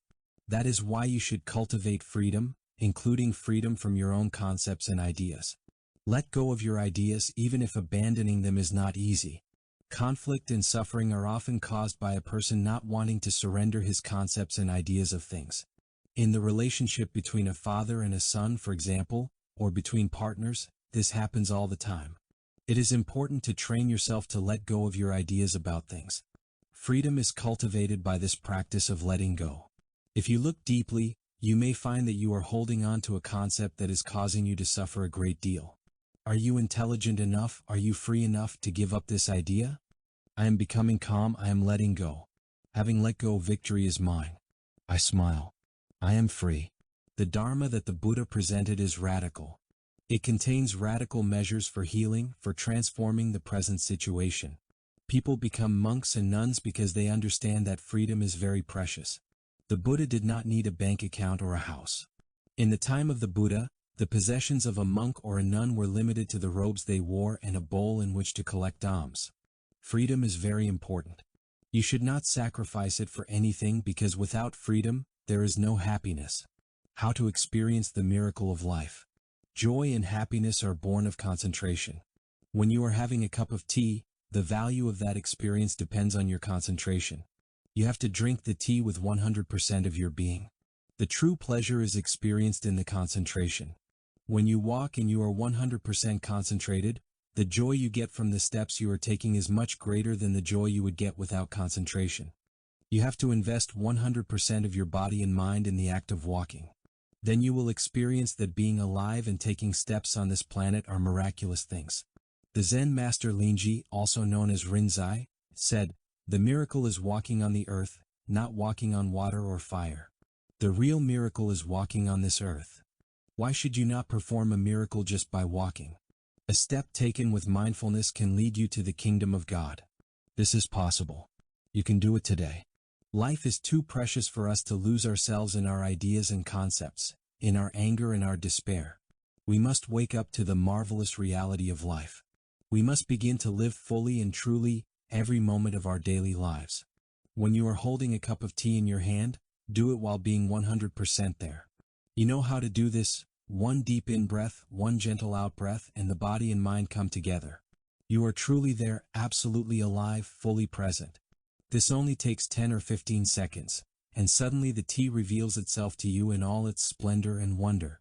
When I pick up a book or open a door, I want to invest myself in this act 100%. This is what I learned during my monastic training, when my teacher taught me how to offer a stick of incense. A stick of incense is very small and very light, yet the right way to hold it is with two hands. When offering the incense, you have to invest 100% of your being in your hands and in two of your fingers. The energy of mindfulness must be concentrated there. This may look like a ritual, but it is really an act of concentrated awareness.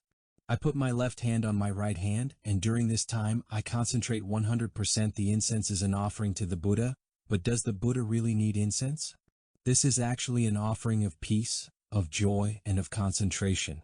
During my first year of training at the temple, my teacher asked me to do something for him.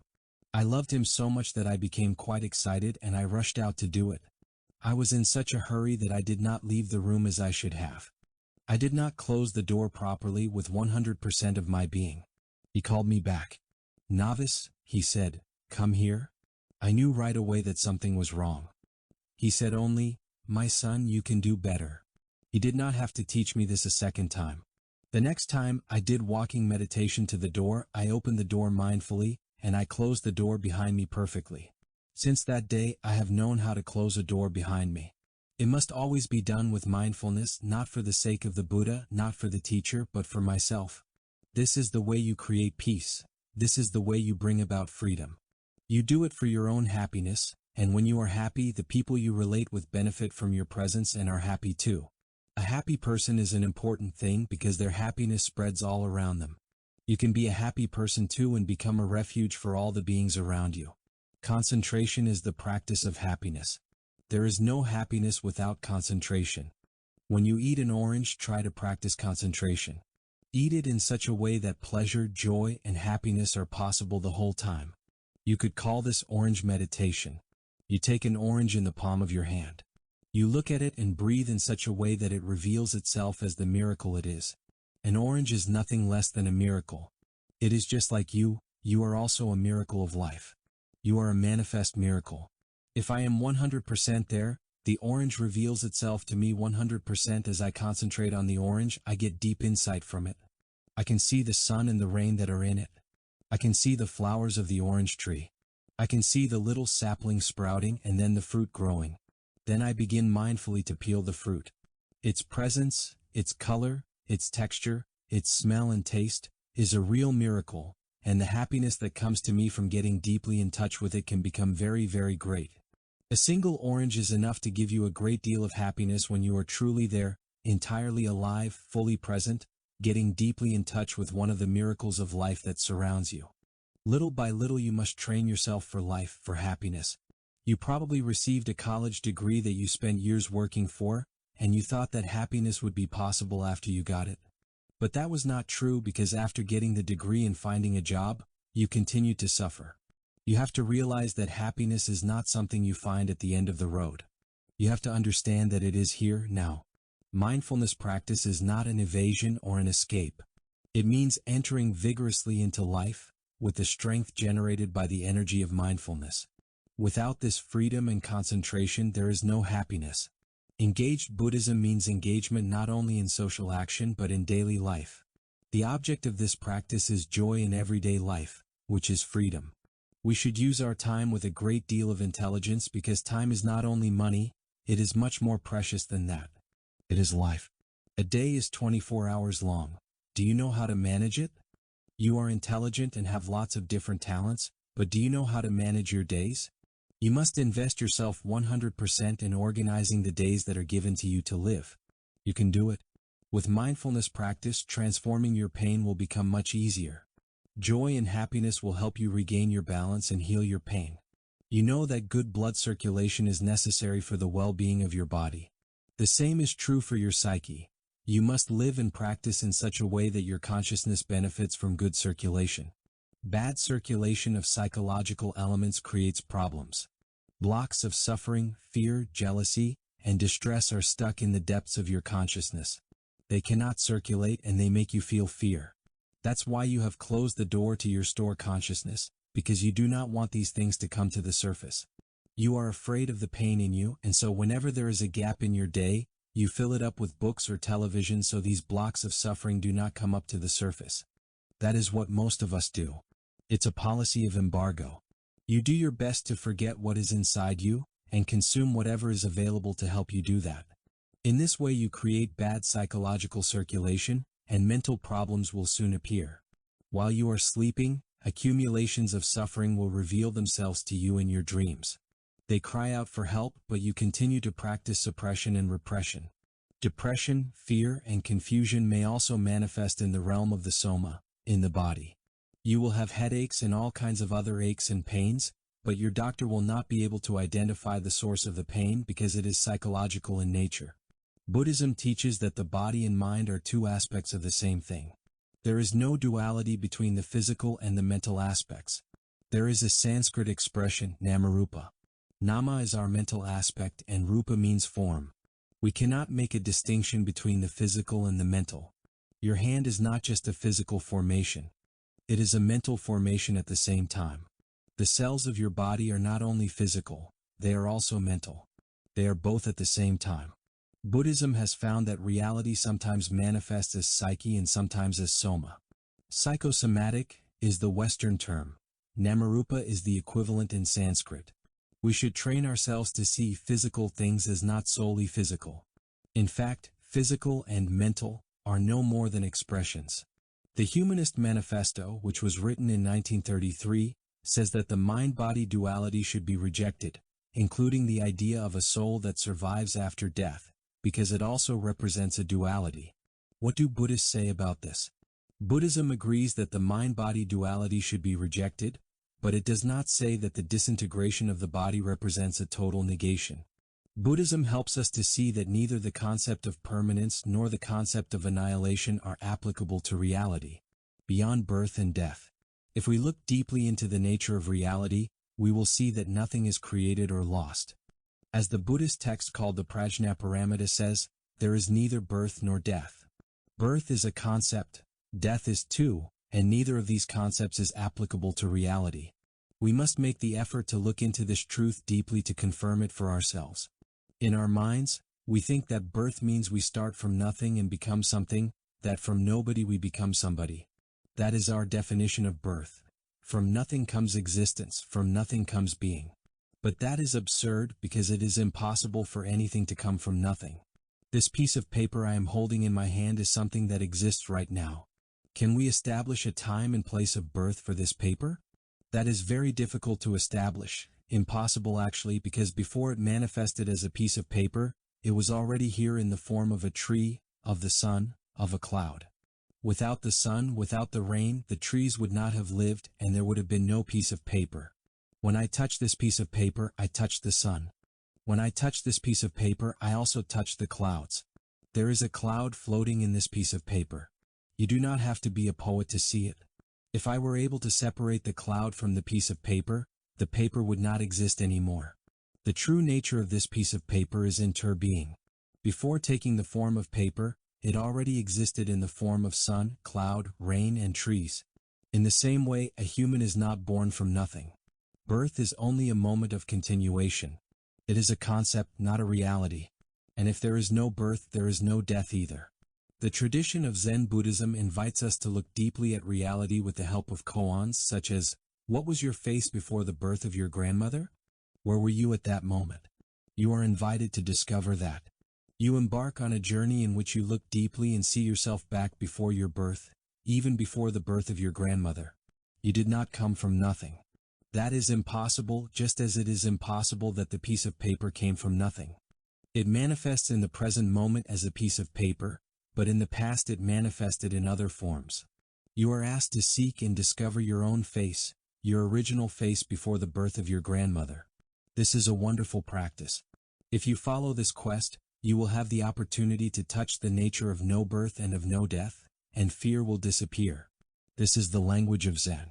When the French scientist Antoine Lavoisier said, "Nothing is created and nothing is lost," he was saying exactly the same thing. The concept of death is that being turns into non-being. That is impossible. Can somebody become nobody? No. If we burn the piece of paper, we cannot reduce it to nothing. The paper will turn into heat, which will go out into the cosmos, and turn into smoke, which will join the clouds in the sky. Tomorrow a drop of rain will fall on your forehead, and you will make a new contact with the piece of paper. The ashes produced by the burning will rejoin the earth, and one day they will manifest as daisies. Do you have enough mindfulness to recognize the piece of paper in those daisies? It is our idea of birth and death that takes away our peace and happiness in everyday life. And it is meditation that will rid us of the fear that is born from the idea of birth and death. This is the virtue of deep looking in meditation. It helps you to see the heart of reality very deeply. To touch the nature of interbeing is to touch the very nature of no death and no birth. The notion of death, of nothingness, is very dangerous. It makes people suffer a lot.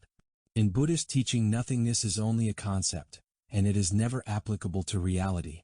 The Buddha said, when conditions are sufficient, the thing manifests, and when they are not sufficient, the thing remains hidden. There is neither birth nor death. There is only manifestation, appearance.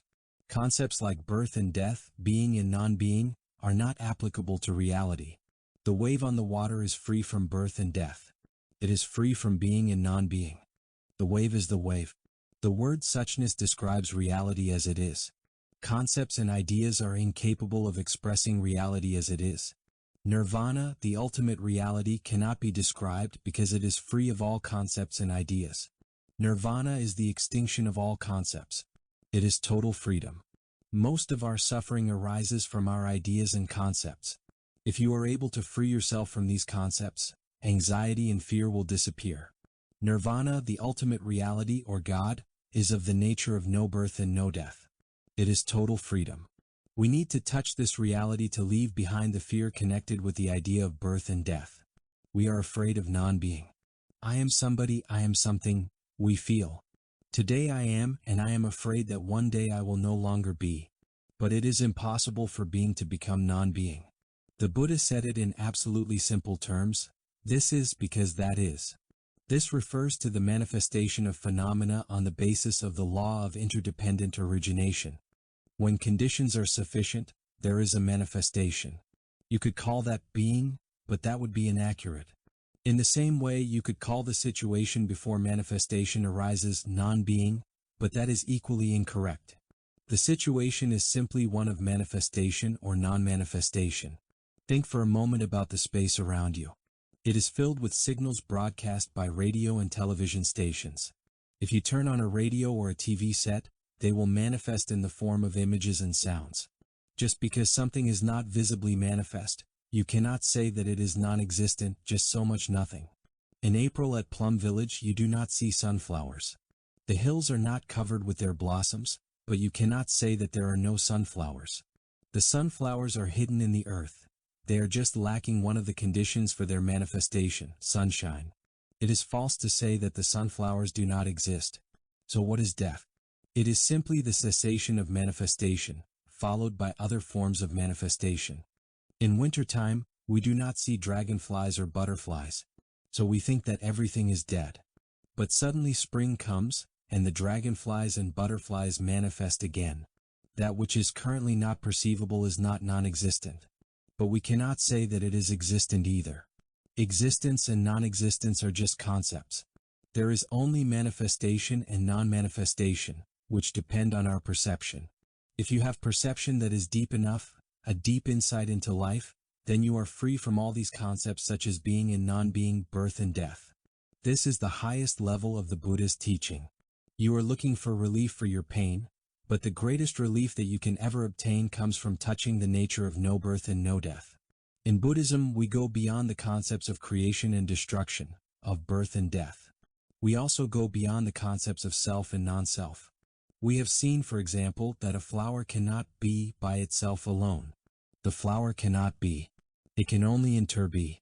We must go back to what the Buddha said, this is because that is, and train ourselves to look at things in the light of interdependence. We can see the entire universe in a flower. We can see not only the entire universe, but also all our ancestors and our children in every cell of our own body. Through Buddhist meditation, you will experience the happiness of seeing and discovering wonderful things that will liberate you. We live in a time when everyone is too caught up in the preoccupations of everyday life, and we do not have enough time to live in suchness with mindfulness. We do not take the time to touch things in depth, to discover the true nature of life. You are invited to use your intelligence, your time, and your resources to taste this timeless meditation that was handed down to us by our original teacher, the Buddha. 5. Cultivating true love. For mantras. In the springtime, thousands of different kinds of flowers bloom. Your heart can also bloom. You can let your heart open up to the world. Love is possible, do not be afraid of it. Love is indispensable to life, and if in the past you have suffered because of love, you can learn how to love again. The practice of mindfulness will help you to love properly, in such a way that harmony, freedom, and joy are possible. The true declaration of love is, "Dear one, I am here for you," because the most precious gift you can give to your loved one is your true presence, with body and mind united in solidity and freedom. You also have to learn how to speak all over again. When you speak with 100% of your being, your speech becomes mantra. In Buddhism, a mantra is a sacred formula that has the power to transform reality. You don't need to practice mantras in some foreign language like Sanskrit or Tibetan. You can practice in your own beautiful language, for if your body and mind are unified in mindfulness, then whatever you say becomes a mantra. After you have practiced walking meditation or mindfulness of the breath for 2 or 3 minutes, you are here, really alive, truly present. You look at the person you love with a smile and you say the first mantra, "Dear one, I am here for you." You know that if you are here, then your beloved is here also. Life, with all its miracles, is here, and among those miracles is the person before you, the one you love. You can say this mantra a few times a day, "Dear one, I am here for you." And now that you have the ability to recognize the presence of this other person, you can practice a second mantra, "Dear one, I know that you are here, alive, and that makes me very happy." This mantra enables you to recognize the presence of the other person as something very precious, a miracle. It is the mantra of deep appreciation for his or her presence. When people feel appreciated in this way, when they feel embraced by the mindful attention of another, then they will open and blossom like a flower. There is no doubt that you can make this happen through the energy of mindfulness. You can do it right away, even today, and you will see that the transformation it brings about is instantaneous. In order to love, we must be here, and then our presence will embrace the presence of the other person. Only then will they have the feeling of being loved. So you must recognize the presence of the other person with the energy of mindfulness, with the genuine presence of your body and mind in oneness. If the person you love is suffering, you can say a third mantra, "Dear one, I know that you are suffering. That's why I am here for you." You are here and you recognize the fact that your loved one is suffering. You don't need to make a big deal about it, you just generate your own presence and say this mantra. That's all. "Dear one, I know that you are suffering. That's why I am here for you."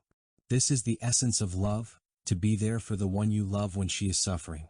A mantra can be expressed not only through speech but by the mind and body as a whole. The fact that you are there with the energy of your presence and understanding, and the fact that you recognize the presence of the other person and their suffering, will give them a great deal of relief. Some people suffer deeply but are completely ignored by others. They are alone and isolated, so cut off from the rest of the world that their suffering becomes overwhelming. You must go to them and open the door to their heart so they can see the love that is there. Our bodies and minds are sustained by the cosmos. The clouds in the sky nourish us, the light of the sun nourishes us. The cosmos offers us vitality and love in every moment. Despite this fact, some people feel isolated and alienated from the world.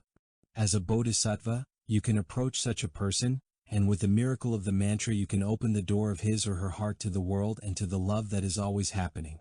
"Dear one, I know that you are suffering a lot. I know this, and I am here for you, just as the trees are here for you and the flowers are here for you. The suffering is there, but something else is also there, the miracle of life." With this mantra, you will help them to realize this and open the door of their closed heart. The fourth mantra is a bit more difficult to practice, but I will transmit it to you because one day you will need it. It is, "Dear one, I am suffering. I need your help." This fourth mantra is more difficult to practice because of the negative habit energy we call pride. When your suffering has been caused by the person you love the most in the world, the pain is very great. If someone else had said or done the same thing to you, you would suffer much less. But if the person who did it is the one who is dearest to you in the world, the suffering is really dreadful. You want to lock yourself away in a room and cry alone. Now, when this person notices that something is wrong and tries to approach you about it, you might rebuff him or her. "Leave me alone," you say. "I don't need you." The other might say, "Dear one, it seems to me that you are suffering, but you do everything possible to prove you don't need them."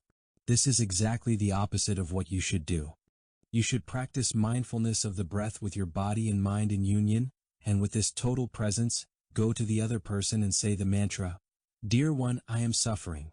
I need your help. I need you to explain to me why you did this thing to me."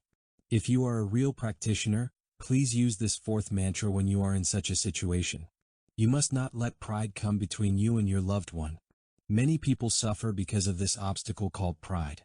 You love someone, you need them, and so in these difficult moments, you should go and ask them for help. In true love, there is no place for pride. I beg you to remember this. You share happiness and adversity with this person, so you must go to him or her and share the truth about your suffering. Dear one, I am suffering too much. I want you to help me. Explain to me why you said that to me. When you do that, the Buddha does it at the same time with you because the Buddha is in you. All of us practice this mantra along with you. You have the support of the Buddha, the Dharma, and the Sangha in uttering these words. These words will quickly transform the situation, so do not let things drag on for months or years. You should act decisively.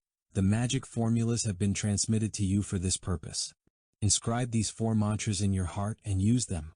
This is the practice of love, and its foundation is the energy of mindfulness. False perceptions. In my country, Vietnam, there is a famous story about a young couple who lived in the 17th century. The name of the young man was Truong, and his young wife came from a village called Nam Suong. War broke out, and the young man was called up to serve in the army. His wife was pregnant, but he had to leave for the front all the same. They cried a great deal. The young man stayed in the army for 3 years before he was allowed to come home. On the day of his return, his wife was very happy to see him. She went and stood at the entrance to the village with her little son, and when they met, they cried for joy. Then the young woman went to the market to get what she needed to make an offering to the family ancestor shrine. In our tradition in Vietnam, we make important events known to our ancestors, and in every household, even the humblest ones, the shrine to the ancestors occupies a place of honor. We clean the shrine every day, change the water in the flower vase, and offer a stick of incense. This is a daily practice to put us in touch with our roots. In the West, too, we should live in such a way that we are connected to our ancestors. This is very important. Feelings of isolation and alienation come from a way of life that is too individualistic. We lose sight of the connection between others and ourselves, and between our ancestors and ourselves.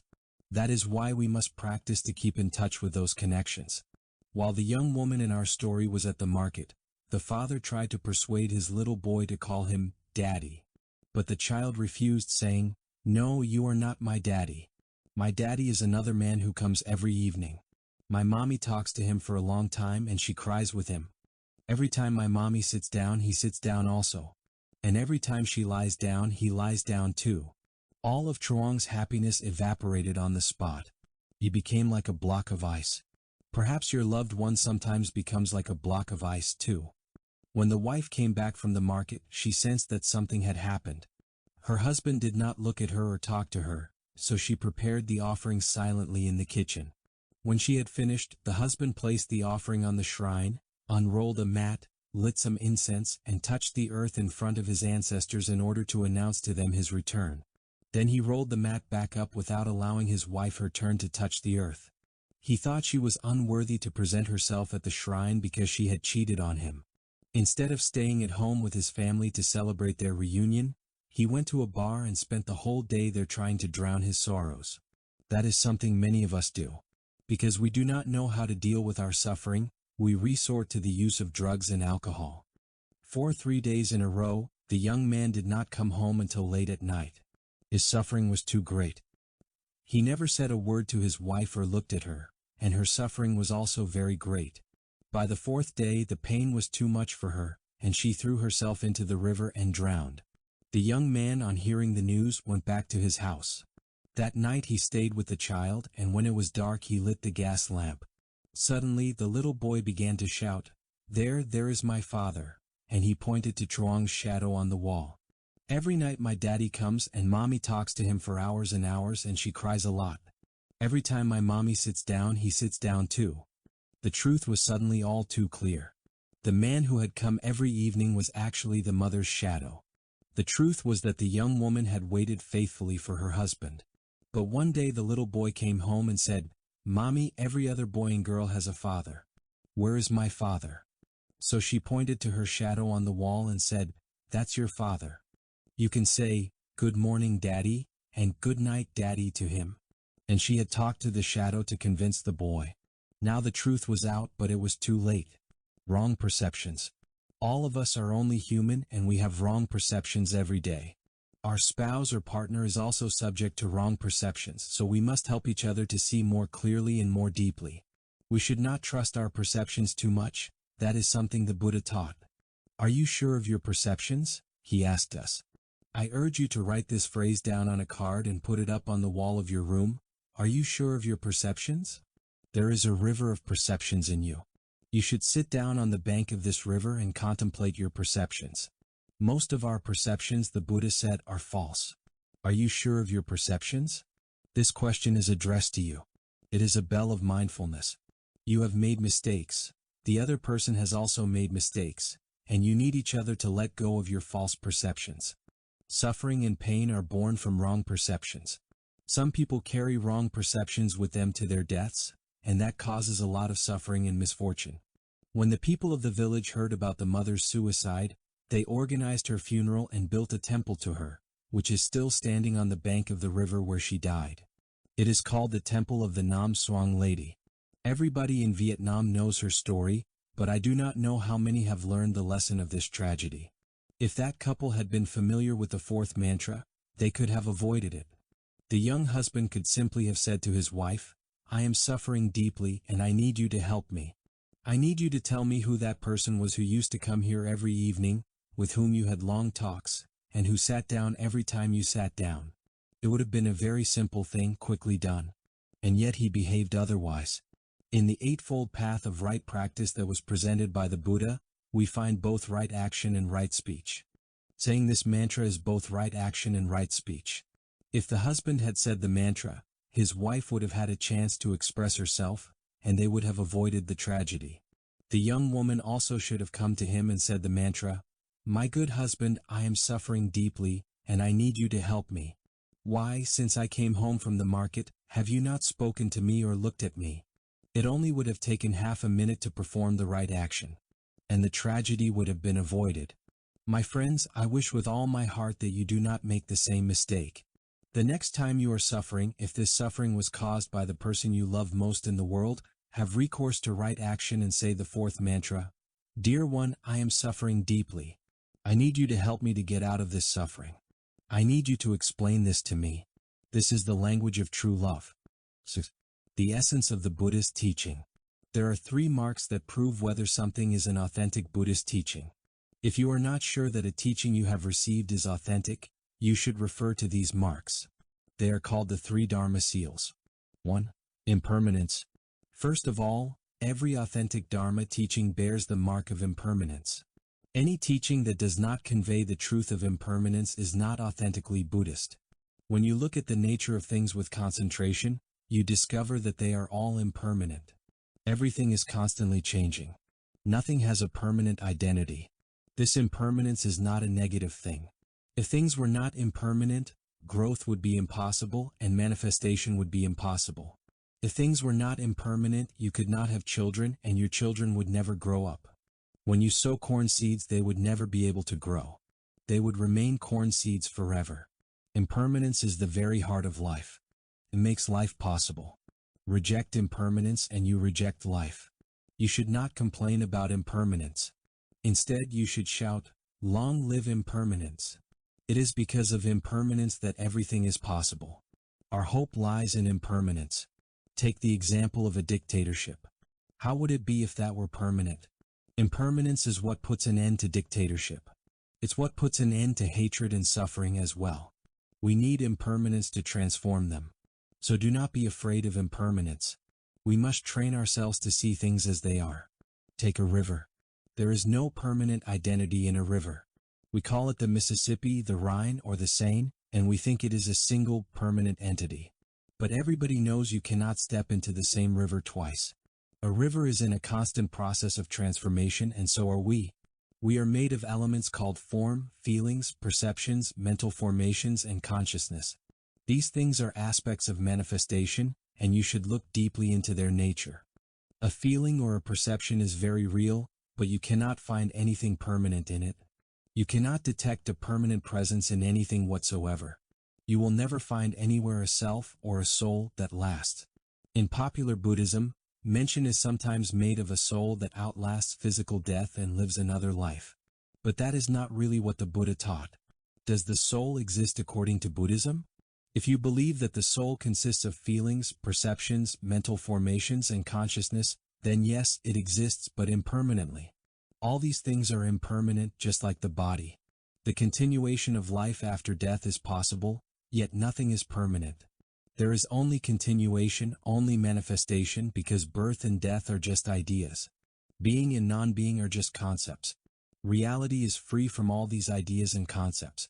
If nothing is permanent, someone once asked me, what is the karma that we experience in future lives based on? But is it necessary to have a permanent entity for life to continue? Look at the example of a corn seed sown in moist ground. As a result of the right conditions, water, earth, warmth, the seed sprouts and produces little leaves. That corn seed is a very beautiful thing, thanks to impermanence. If only that seed wouldn't die, you might feel. But if the seed did not die, the plant could not grow. We have to see that what is happening is not the death of the seed, but the transformation of the seed into a plant. Can we detect a permanent entity in either the seed or the plant? No. A permanent entity is not necessary to make life possible. With time, the little plant will become a big plant, which will produce flowers and then ears of corn. Is a self needed to make it possible for the corn plant to grow and then produce flowers and fruit? No, and the same is true for us. We have no need of a separate self or a separate existence. In fact, nothing can exist by itself. We must interbe with all things. Look at a flower. It cannot exist by itself. It can only interbe with the whole cosmos. And that is true for you too. Getting rid of the concept of self is the work of all meditators, because suffering is born from this concept. If you detect in a teaching any allusion to the presence of a permanent entity or self, then you will know that this teaching is not authentically Buddhist, even if it makes use of Buddhist terminology. An authentic Buddhist teaching must bear the mark of impermanence. 2. Non-self. Deep insight into the truth of impermanence leads to the insight of non-self. Non-self, anatman, is the second mark of an authentic Buddhist teaching.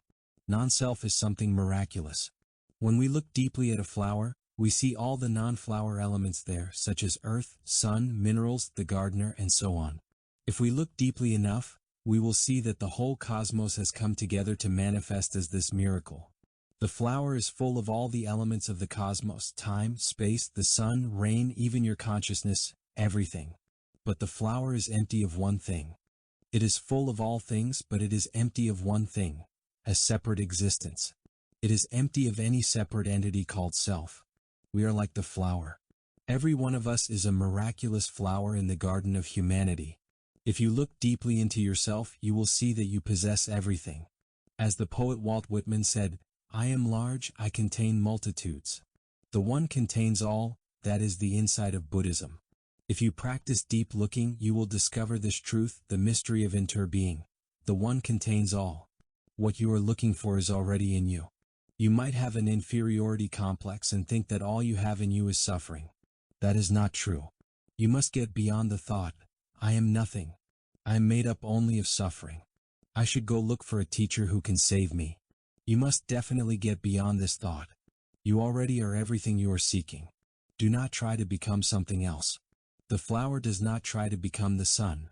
It already is the sun. It does not try to become a tulip. It already contains the qualities of a tulip within it. When you achieve this insight, you stop suffering. We suffer because we want to deny ourselves. We want to become something else, and so we never stop running. There is a Buddhist teaching that might seem strange to you. This is the teaching of aimlessness, apranayata in Sanskrit.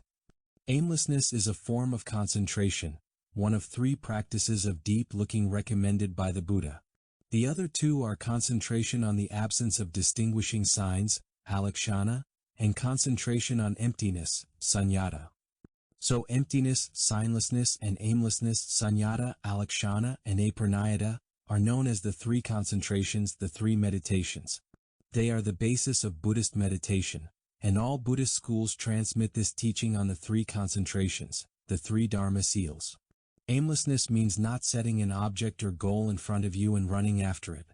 That is exactly what everybody does. We want this, we want that, and as long as we haven't got it, we think happiness will be impossible. We must bring about a revolution in our thinking. We must stop. We must do as the flower does.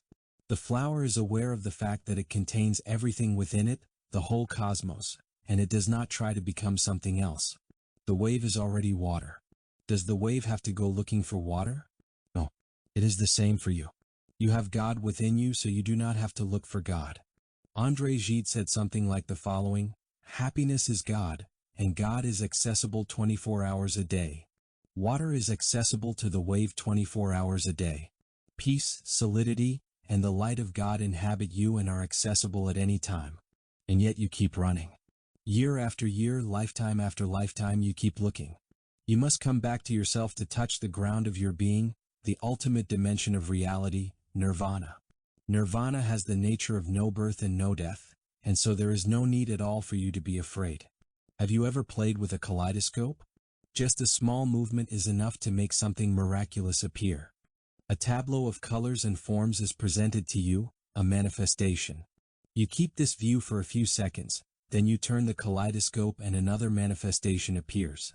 Should we cry every time one of these manifestations comes to an end? A flower manifests, then disappears, then manifests, then disappears, thousands upon thousands of times. If you look deeply at things, you will see this reality. We manifest, then disappear. It is a game of hide and seek.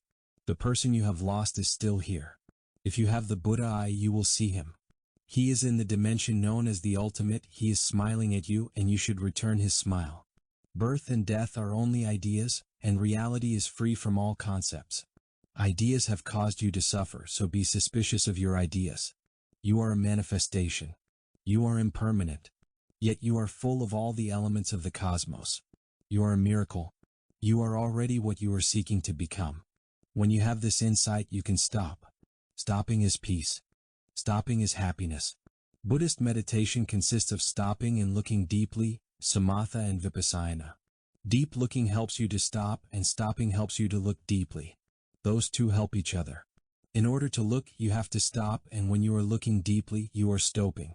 3. Nirvana. The third mark of an authentic Buddhist teaching is nirvana. Nirvana is the basis of everything, as water is the basis of any wave. If the wave meditates, if it takes a moment to look at its own nature, it recognizes that it contains all the other waves. It is like the flower, it contains the whole cosmos. Look into yourself and you will see that you are not a separate entity. Your ancestors are present in you as well as your children and grandchildren. Not only is the past here in the form of the present, the future is here too. When you look at orange blossoms, you do not see oranges. But if you are a meditator, you see the oranges right away. You do not have to wait for them to manifest because you see that the orange blossoms contain the oranges. The same goes for you. If you are not yet old enough to be a mother, you nevertheless have your children and grandchildren in you. These children and grandchildren are just waiting for their moment to manifest. You contain them all, your father, your mother, and your children. You carry in you the whole of the cosmos. Modern scientists are also beginning to speak this language. They say that one electron is made up of all other electrons, and that an electron may be both here and there at the same time. The language of science is starting to resemble the language of Buddhism. There is a specific term for the nature that is the true basis of everything. That term is nirvana, which means extinction. Nirvana is the extinction of all concepts, and the extinction of the pain that concepts cause. The idea of birth and the idea of death can make you suffer a lot. We find the idea of non-being terrifying, so please just get rid of this concept. You aren't afraid of the kaleidoscope, you don't cry every time an appearance in the kaleidoscope disappears. The same thing is true of life. You don't need to be afraid because there is neither birth nor death, only successive manifestations. The earth, our mother, has given birth to us thousands and thousands of times. We manifest and then we return to the elements that compose us, only to manifest once again. Nothing is lost. This insight has the ability to get us out of our prison. Let us come back to the flower. The flower is full of all the elements of the cosmos. It has everything in it, and it is devoid of only one thing: separate existence. Actually, separate existence is something we should not wish for. Isolation is suffering, like being the object of discrimination. A separate existence is something I would never want. Interbeing is a much better verb to use than being, because I am in you and you are in me. This is the teaching of the Christian Gospels as well. The Father is in the Son is in you and you are in the Son. You are in the Father, I am in you and you are in me. That is interbeing. We can attain this insight through the practice of deep looking. Using the keys of impermanence and non-self, we open the door of reality. This is the work of the meditator. Opening the door of reality and looking at it brings us a great joy because our fear and suffering evaporate. That is worth the effort, isn't it? How do you use your time? You have to make a living, certainly, and you have to support your loved ones. But do you make the effort to arrange your life so you can do some deep looking? That will bring you joy, freedom from fear, and great well-being. You must not let yourself drown in an ocean of fear and suffering. There are among us people who have practiced deep looking and shared their insight with us. Take advantage of that. Walk on the spiritual path that lets you touch the depths of your being so that you can free yourself from fear, worries, and despair. I have my own version of a famous phrase of Shakespeare's, "To be or not to be, that is not the question. The real question is whether you can touch the nature of no birth and no death." There exist many pairs of conceptual opposites, such as being and non-being, birth and death, arriving and departing, one and all. We should get rid of these pairs of opposites. Doing that is realizing the middle way, which is what Buddhism teaches. The middle way means going beyond all these pairs of opposites. It's important to understand, though, that after using the keys of impermanence and non-self to open the door of reality, we don't need the keys anymore. If you have used the key of impermanence intelligently to open the door of reality, you do not need that key anymore. The key is not your goal, nor is it an idol to be worshipped. The Dharma gives you tools, but please do not cling to the Dharma. Liberate yourself from it. You were provided with a raft to cross the river of suffering, but you should not worship it. It is necessary to use the raft with a great deal of intelligence to get to the other side, but once you've arrived there, you don't need it anymore. You shouldn't put the raft on your back and carry it around with you on land. The teachings of impermanence and non-self are tools you need to work with, but you should not get caught in them. If you do, impermanence becomes just another concept, and so does non-self. These kinds of concepts are exactly what the Buddha said we should get rid of. He said that nirvana is the complete extinction of concepts, including the concepts of impermanence and non-self. When you want to start a fire, you light a match and then the fire consumes the match. The teachings of impermanence and non-self are like the match. If you practice with intelligence and succeed in your practice, the match will be consumed and you will be completely free. You will not have to defend Buddhism. You will not have to die for Buddhism. Buddhism has no need for martyrs. The Dharma is offered to you as a tool, not as an object of worship. Cutting the roots of evil, hate, confusion, and discrimination is the work of all those who meditate, and the Dharma is the sickle we use to do that. Somebody gives you a sickle to cut the grass with, you use it. You don't put it on a shrine or in a special box. We must also go beyond the concept of nirvana. The word nirvana is like the word God. It can become a concept for you to get caught in. We should touch God as an ultimate reality and not as a concept. The same thing is true of nirvana. We should touch it as an ultimate reality in the here and now. If nirvana is a concept to you, then you are a prisoner. Burn nirvana, burn impermanence, and burn non-self if they ever become concepts. 7. Becoming truly alive. What would you do if your doctor told you that you only had 3 months to live? Would you waste this time bemoaning your fate? Would you give yourself over to pain and despair? Or would you resolve to live each moment of those 3 months in a deep way? If you do that, 3 months of life is a lot. Some 20 years ago, a young man came to me and told me exactly this, that he had only 3 months to live. I asked him to sit down with me and have a cup of tea. "My friend," I said to him, "you must drink this tea in such a way that life is possible. We must live this moment we have together in a deep way. 1 day is a lot. A picnic lasts only half a day, but you can live it fully with a lot of happiness. So why not 3 months? Your life is a kind of picnic and you should arrange it intelligently." Someone I knew once said to his Buddhist teacher, "Master, I would like to go on a picnic with you." The teacher was very busy, so he replied, Sure, we'll go on a picnic one of these days." Time went by, and 5 years later they still hadn't had the picnic. One day the master and the disciple were on some business together, and they found themselves caught in a traffic jam.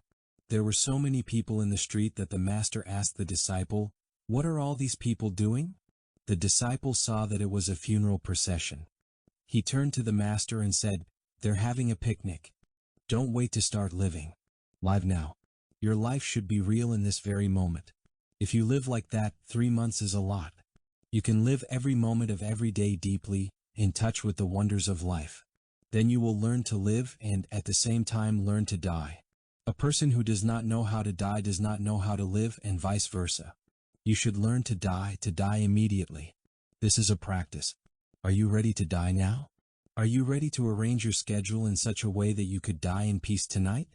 That may be a challenge, but that's the practice. If you don't do this, you will always be tormented by regret. If you don't want to suffer, if you don't want to be tormented by regret, the only solution is to live every minute you are given in a deep way. That's all there is to it. The only way to deal with insecurity, fear, and suffering is to live the present moment in a profound way. If you do that, you will have no regrets. That's what the young man who was told he had 3 months to live chose to do. He decided to live every moment of his life in a very deep way. When he started doing that, he felt the sources of his despair leaving him, and he got himself back on his feet. It was a miracle. Though his doctor had pronounced a kind of death sentence on him, he lived another 15 years. I gave him the Dharma named Chan Sin, which means true life. Before he was told he was going to die, he didn't know what real life was. But after that happened, he learned what real life was, because he was there for every moment of every day. Albert Camus, in his novel The Stranger, used the term, the moment of awareness. When the protagonist of the novel, Massault, learns he is going to be executed for the murder he has committed, anxiety, fear, and anger are born in him. In despair, he is lying on his prison bed looking at the ceiling when, for the first time, he sees the square of blue sky through the skylight. The sky is so blue, it's the first time in his life that he has gotten deeply in touch with the blue sky. He has already lived for decades without ever really seeing the blue sky. Perhaps he has looked at the sky from time to time, but he has not seen it in a deep way. Now, 3 days before his death, he is able to touch the blue sky in a very deep way. The moment of awareness has manifested. Massault decides to live every minute he has left fully and deeply. Here is a prisoner who is practicing deep meditation. He lives his 3 last days in his cell within that square of blue sky. That is his freedom. On the afternoon of the last day, a Catholic priest comes to Massault's prison cell to give him the last rites, but Massault refuses. He doesn't want to waste the few hours left to him talking to the priest, and he doesn't let him come in. He says, "The priest is living like a dead man. He is not living like me, I am truly alive. Maybe we too are living like dead people. We move about life in our own corpse because we are not touching life in depth. We live a kind of artificial life with lots of plans, lots of worries and anger. Never are we able to establish ourselves in the here and now and live our lives deeply. We have to wake up. We have to make it possible for the moment of awareness to manifest. This is the practice that will save us. This is the revolution. Has the most wonderful moment of your life already happened? Ask yourself that question. Most of us will answer that it hasn't happened yet, but that it could happen at any time. No matter how old we are, we tend to feel that the most wonderful moment of our life has not happened yet. We fear maybe it's too late, but we are still hoping. But the truth is, if we continue to live in forgetfulness, that is, without the presence of mindfulness, that moment is never going to happen. The teaching of the Buddha tells you clearly and plainly to make this the most magnificent and wonderful moment of your life. This present moment must become the most wonderful moment in your life. All you need to transform this present moment into a wonderful one is freedom. All you need to do is free yourself from your worries and preoccupations about the past, the future, and so on. The deep insight of impermanence is what helps us do this. It is very useful to keep our concentration on impermanence alive. You think the other person in your life is going to be there forever, but that is not true. That person is impermanent just like you. So if you can do something to make that person happy, you should do it right away. Anything you can do or say to make him or her happy, say it or do it now. It's now or never. In the practice of Buddhism, dying is very important. It's as important as living. Death is as important as being born because birth and death enter are. Without birth there could be no death. Without death there is no birth. Birth and death are very close friends, and collaboration between the two of them is necessary for life to be possible. So do not be afraid of death. Death is just a continuation, and so is birth. At every moment, death is happening in your body. Some cells are dying so other cells can come to life. Death is indispensable to life. If there is no death, there is no birth, just as there can be no left if there is no right. Don't hold out hope that life will be possible without death. You must accept both of them, birth and death. If you practice well, you can gain deep insight into the ultimate dimension while remaining in touch with the historical or relative dimension. And when you are deeply in touch with the historical dimension, you also touch the ultimate dimension, and you see that your true nature is no birth and no death. Living is a joy. Dying in order to begin again is also a joy. Starting over is a wonderful thing, and we are starting over constantly. Beginning anew is one of our main practices at Plum Village, and we must die every day in order to renew ourselves, in order to make a fresh start. Learning to die is a very profound practice. Shariputra's guidance. Siddhartha was a very wealthy businessman in the ancient Indian city of Sravasti and a famous lay disciple of the Buddhas. He had used a great part of his wealth to help the poor, helpless, and orphaned, and so the people of Sravasti gave him the name Anathapindika, meaning supporter of orphans and the helpless, and that is the name we know him by today. Anathapindika was very devoted to the Buddha. He spent a lot of money buying a park in Sravasti called the Jita Grove to turn it into a monastery for the Buddha and a headquarters for the work of the Dharma. In his life he got a great deal of pleasure out of supporting the Buddha, the Dharma, and the Sangha. It was always his joy to support the three jewels. When Anathapindika was nearing death, the Buddha paid him a visit. It had been about 30 years since their first meeting. Over this period, the Buddha had assigned his great disciple Shariputra to take care of Anathapindika and travel with him. So Anathapindika and Shariputra had become very close friends. Now the Buddha assigned Shariputra to help Anathapindika die in a happy and peaceful way. Learning that Anathapindika was very close to death, Shariputra asked his young brother in the Dharma, Ananda, a cousin of the Buddha, to accompany him on his alms round, and they stopped at Anathapindika's house. Seeing the two venerable monks, Anathapindika tried to get out of bed, but he was unable to do so. Shariputra said to him, "My friend, lie down. We will get some chairs and come sit with you." After they sat down, Shariputra asked, "My friend Anathapindika, how do you feel in your body? Are your physical pains decreasing or increasing? When you are about to die, you have pain in your body and perhaps in your mind as well, feelings of anxiety, isolation, and confusion. At this moment, which is a very important one in your life, you need help. You need someone with you at this difficult time." Anathapindika answered Shariputra, "Venerable one, the pains in my body do not seem to be subsiding. They keep increasing. I am suffering more and more." Then Venerable Shariputra told Anathapindika that the time had come for him to meditate on the three jewels. He asked Ananda and Anathapindika to breathe deeply and concentrate on the Buddha, the Dharma, and the Sangha. Then Shariputra conducted a guided meditation. "The Buddha has attained reality just as it is," Shariputra said. "The Buddha is completely and truly awakened. He has brought understanding and action to the level of perfection. He has attained genuine happiness. He understands the nature of the world and of men. He is unequaled in wisdom. He is a great man. He is the teacher of both men and gods." Shariputra said these words to help Anathapindika see clearly who the Buddha really was, a person with a lot of tenderness, compassion, and happiness, someone who was an enormous help to other beings. Shariputra was one of the Buddha's most intelligent disciples, and he knew precisely what state Anathapindika was in. Shariputra recognized the seeds of happiness in Anathapindika's consciousness, and he knew that Anathapindika took great pleasure in serving the three jewels. So to help restore Anathapindika's equanimity, he watered the positive seeds of happiness by inviting him to concentrate on the Buddha, the Dharma, and the Sangha. The practice was very effective. In a few minutes, Anathapindika's pain was considerably reduced and he was able to smile again. This is a wonderful practice and we can all learn to do it. A person who is about to die has seeds of suffering in her, but she also has seeds of happiness. You who love this person should recognize the seeds of happiness and suffering in her, and speak to her about the things that evoke happiness in her. It is very important to do this. Even if the person is in a coma, you should speak to her like this. Communication is possible. She will hear you. I remember going with Sister Chan Kong to visit my friend Alfred Hessler, who was dying in a Catholic hospital in New York State. Alfred was a peace activist who had been a tremendous help to us during the Vietnam War in our efforts to stop the bombing. We worked shoulder to shoulder with him and we became very close friends. That day, Sister Chan Kong and I were on our way to a retreat in upstate New York at which 600 people were expected, and by chance the clinic was on our way. When we entered his room, his daughter, Laura, tried to get Alfred to come out of the coma. Alfred, Alfred, she cried out, Thay is here, Thay is here.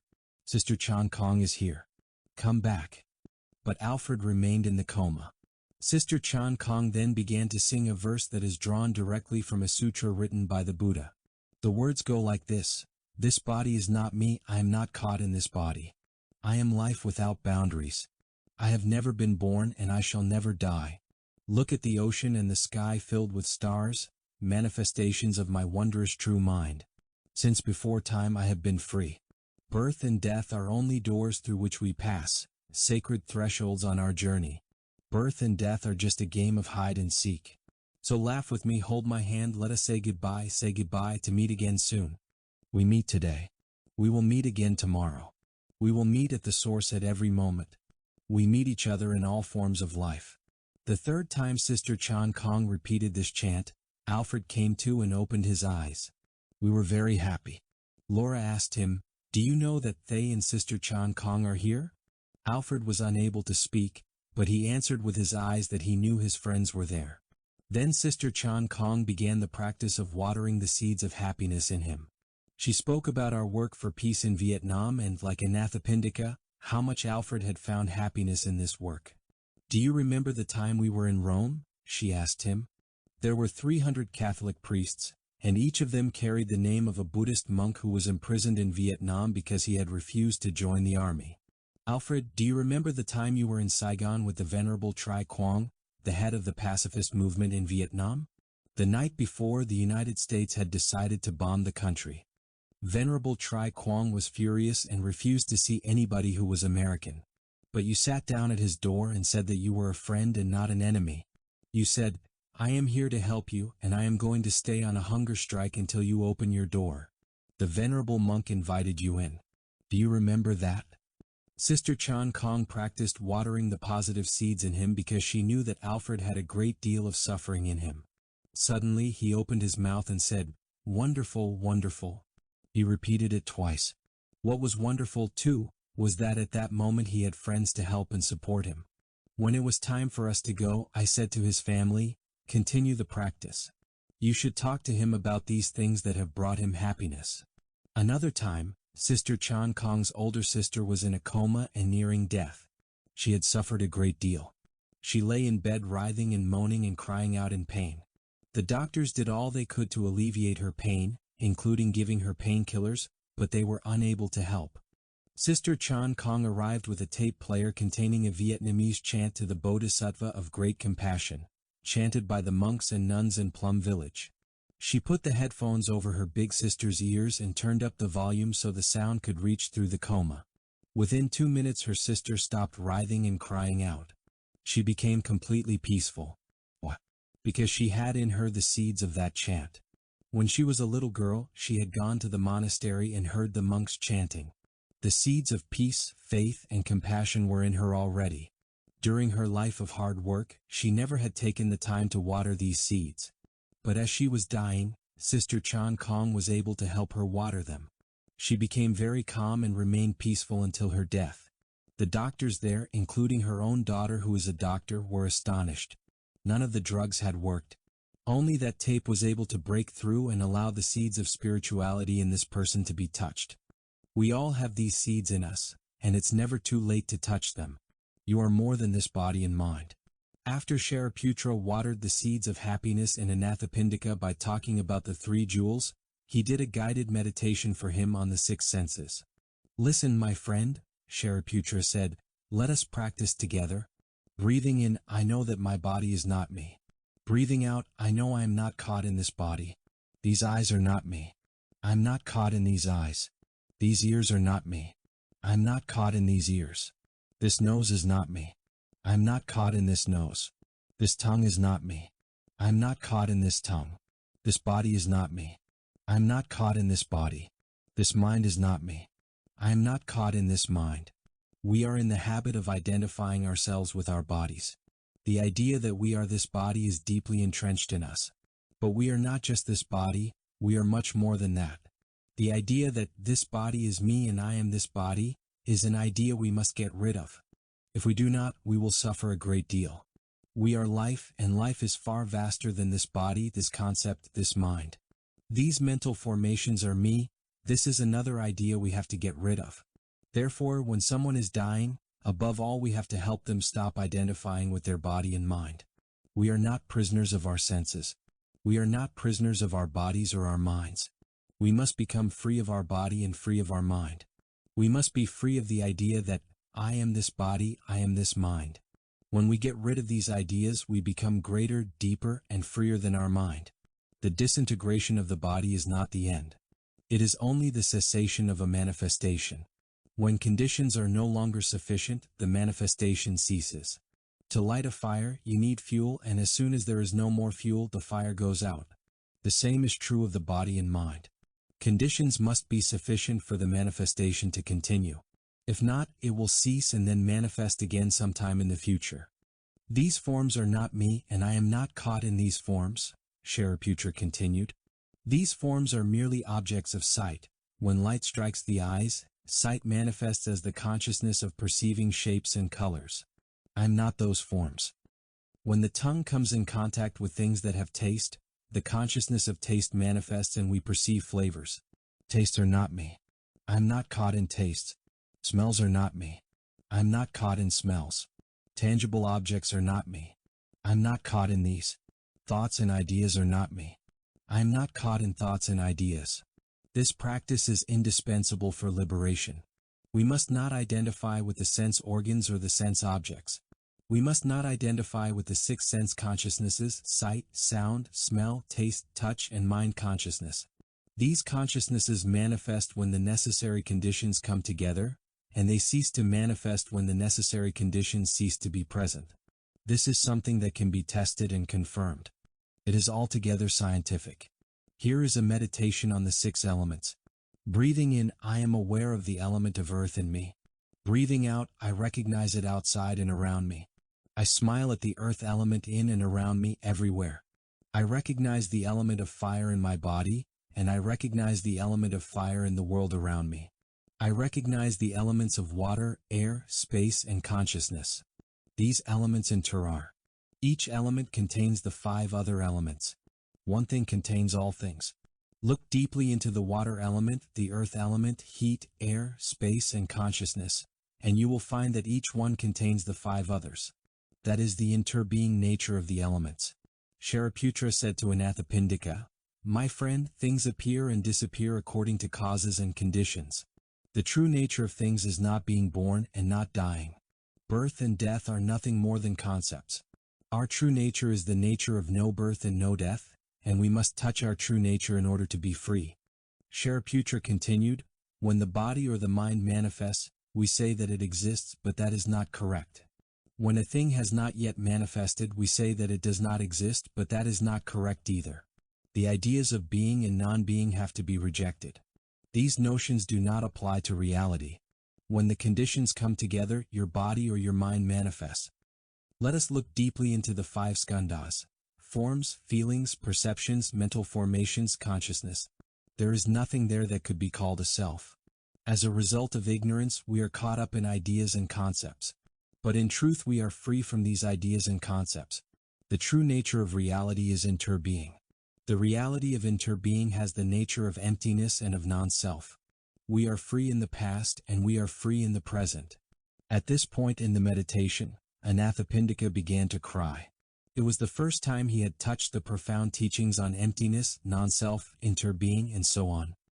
He needed this teaching on the nature of no birth and no death in order not to suffer, but he had never had the opportunity to practice or study it. Surprised by Anathapindika's tears, Venerable Ananda asked him, "My friend, why are you crying? Is there something that you regret?" Anathapindika smiled and replied, "No, Venerable Ananda, I have no regrets. I am crying because I have served the Buddha and the Sangha for so many years, and I have never heard a teaching as profound as the one I have heard today. It is wonderful. I am free." Venerable Ananda said, "My friend, you don't know it, but this kind of teaching is given every day to the monks and nuns." "Venerable One," Anathapindika replied, "please tell the Buddha that it is true many lay people are too busy to learn this teaching and practice.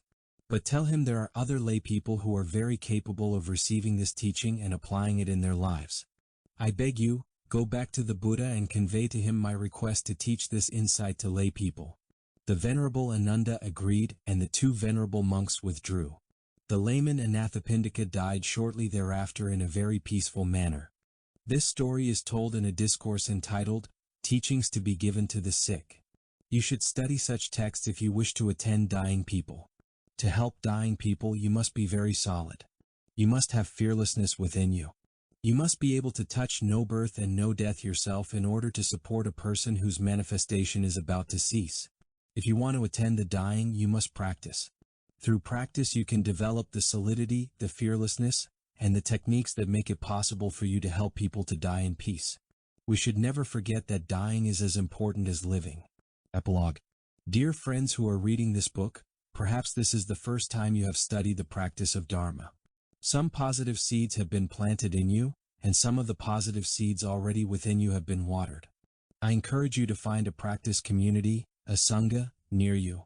The Sangha is your refuge, your protection, and without it you might not continue to practice and nurture the happiness and peace within you. Have confidence that you can continue the work of the Buddha and water the seeds of enlightenment and understanding. You can become a torch shining out enlightenment and compassion, not just on those who are near to you, but on the whole society in which you live. The 5 mindfulness trainings. The 5 mindfulness trainings were developed during the time of the Buddha to be the foundation of practice for the entire practice community, including monastic and lay members. The basis for the trainings is mindfulness. The 5 mindfulness trainings protect our freedom and make life beautiful. As guidelines for our daily lives, they are the basis of happiness for individuals, couples, families, and society. The first training. Aware of the suffering caused by the destruction of life, I vow to cultivate compassion and learn ways to protect the lives of people, animals, plants, and minerals. I am determined not to kill, not to let others kill, and not to condone any act of killing in the world, in my thinking or in my way of life. The second training. Aware of the suffering caused by exploitation, social injustice, stealing, and oppression, I vow to cultivate loving kindness and learn ways to work for the well-being of people, animals, plants, and minerals. I vow to practice generosity by sharing my time, energy, and material resources with those in real need. I am determined not to steal and not to possess anything that should belong to others. I will respect the property of others, but I will prevent others from profiting from human suffering or the suffering of other species on earth. The third training. Aware of the suffering caused by sexual misconduct, I vow to cultivate responsibility and learn ways to protect the safety and integrity of individuals, couples, families, and society. I am determined not to engage in sexual relations without love and a long-term commitment. To preserve the happiness of myself and others, I am determined to respect my commitments and the commitments of others. I will do everything in my power to protect children from sexual abuse and to prevent couples and families from being broken by sexual misconduct. The fourth training. Aware of the suffering caused by unmindful speech and the inability to listen to others, I vow to cultivate loving speech and deep listening in order to bring joy and happiness to others and to relieve others of suffering. Knowing that words can create happiness or suffering, I vow to learn to speak truthfully, with words that inspire self-confidence, joy, and hope. I am determined not to spread news that I do not know to be certain and not to criticize or condemn things of which I am not sure. I will refrain from uttering words that can cause division or discord, or words that can cause the family or the community to break. I will make all efforts to reconcile and resolve all conflicts, however small. The fifth training. Aware of the suffering caused by unmindful consumption, I vow to cultivate good health, both physical and mental, for myself, my family, and my society by practicing mindful eating, drinking, and consuming. I vow to ingest only items that preserve peace, well-being, and joy in my body, in my consciousness, and in the collective body and consciousness of my family and society. I am determined not to use alcohol or any other intoxicant or to ingest foods or other items that contain toxins, such as certain TV programs, magazines, books, films, and conversations. I am aware that to damage my body and my consciousness with these poisons is to betray my ancestors, my parents, my society, and future generations. I will work to transform violence, fear, anger, and confusion in myself and in society by practicing a diet for myself and for society. I understand that a proper diet is crucial for self-transformation and the transformation of society.